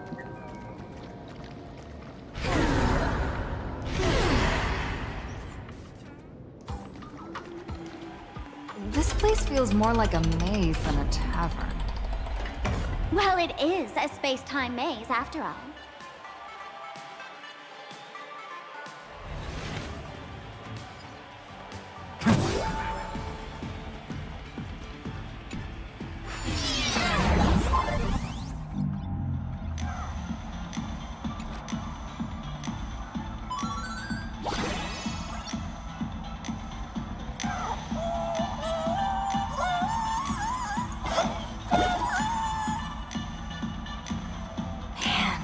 I really wish we had one of these light orbs on the Express.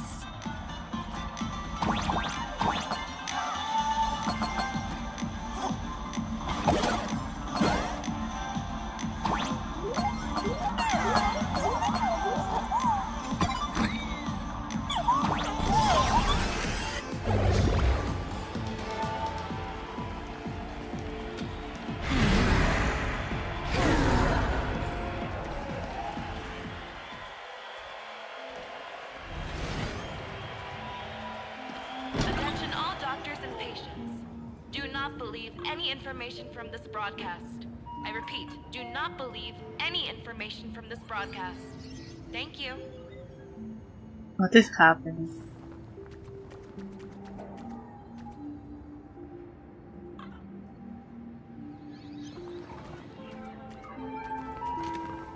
Why is there a hospital hidden inside the tavern? Well, because those who can become fools are all a bit sick in the head.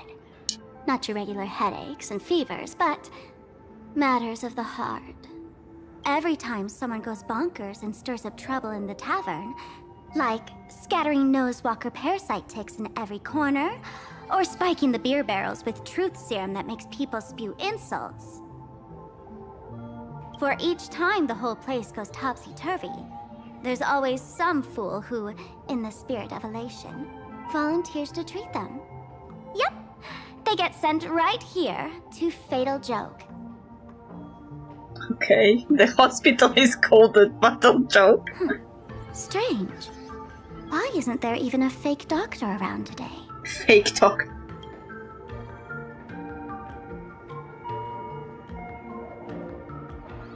fake? So there aren't any real doctors here? Even if some fool claims to have a legit medical license, you wouldn't dare trust them, would you? Attention patients. Please refrain from eating beef hot pot in the hallway. If you wish to dine, please invite the hospital director to join you. Thank you. Would Dr. Hartman from plastic surgery please report to the director's office immediately? This hospital doesn't even have a plastic surgery department. Who on earth are you? Dr. Zhongshan from mental health care, please report to exam room 1. We're 1 player short for cards. Thank you. Is this a theater or a hospital?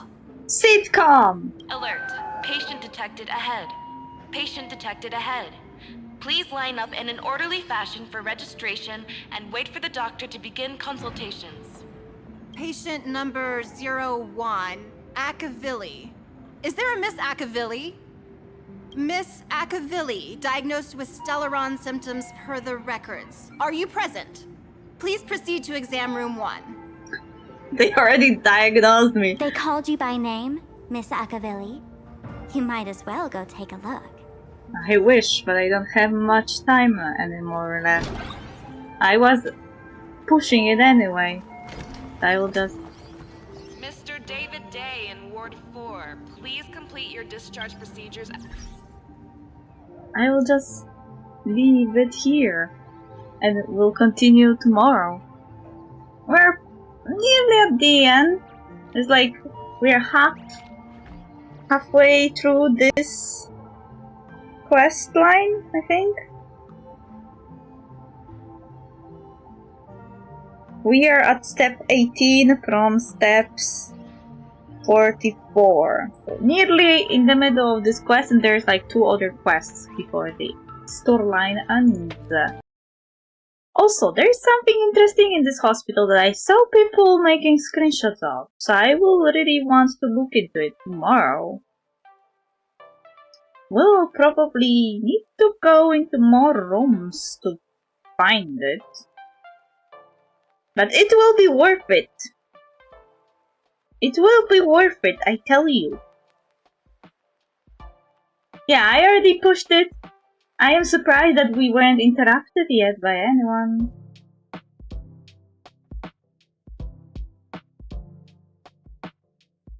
Have a nice afternoon. It's already dark. How can you call it afternoon? It's nearly night. Darky dark. Darky darky dark. And I have to get up at 6 AM. That's not fair.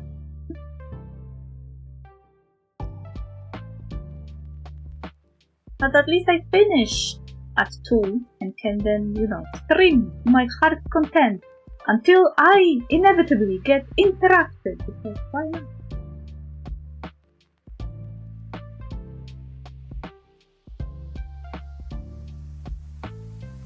You too have nice afternoon. I hope you will stop how to say?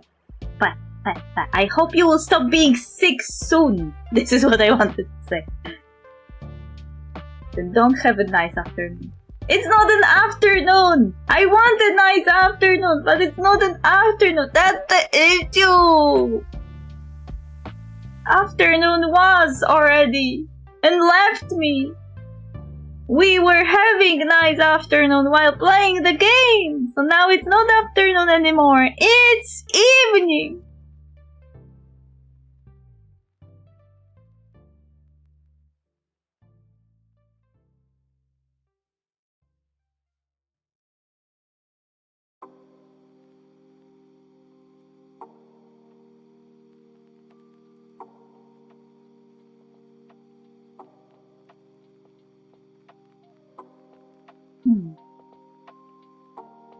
Who should I raid?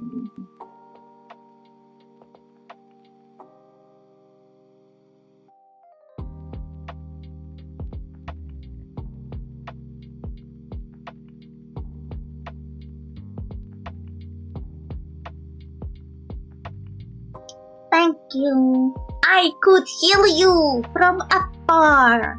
using the power of gayness and luck. But I am unfortunately not a healer nor a doctor. And you wouldn't trust me with medical equipment, would you?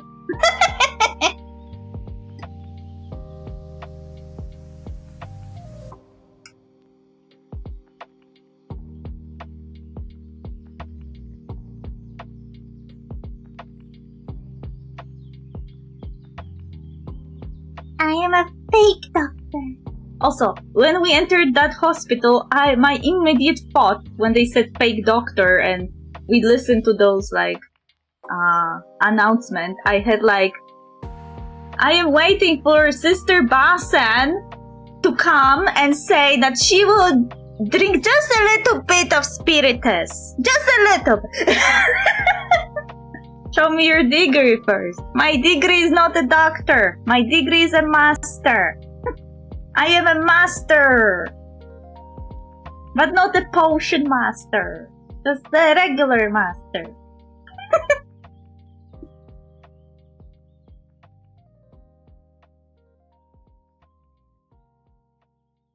Sister Basan, just a little spiritus here and there. Just a little bit spiritus.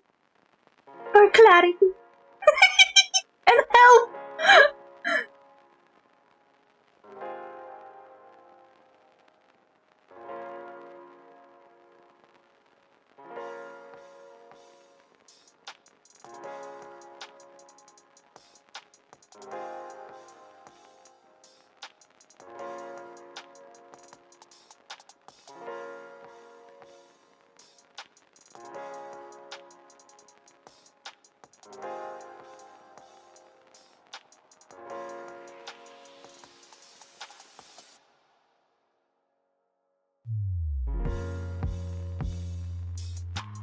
Anyway, thank you for dropping by and see you tomorrow.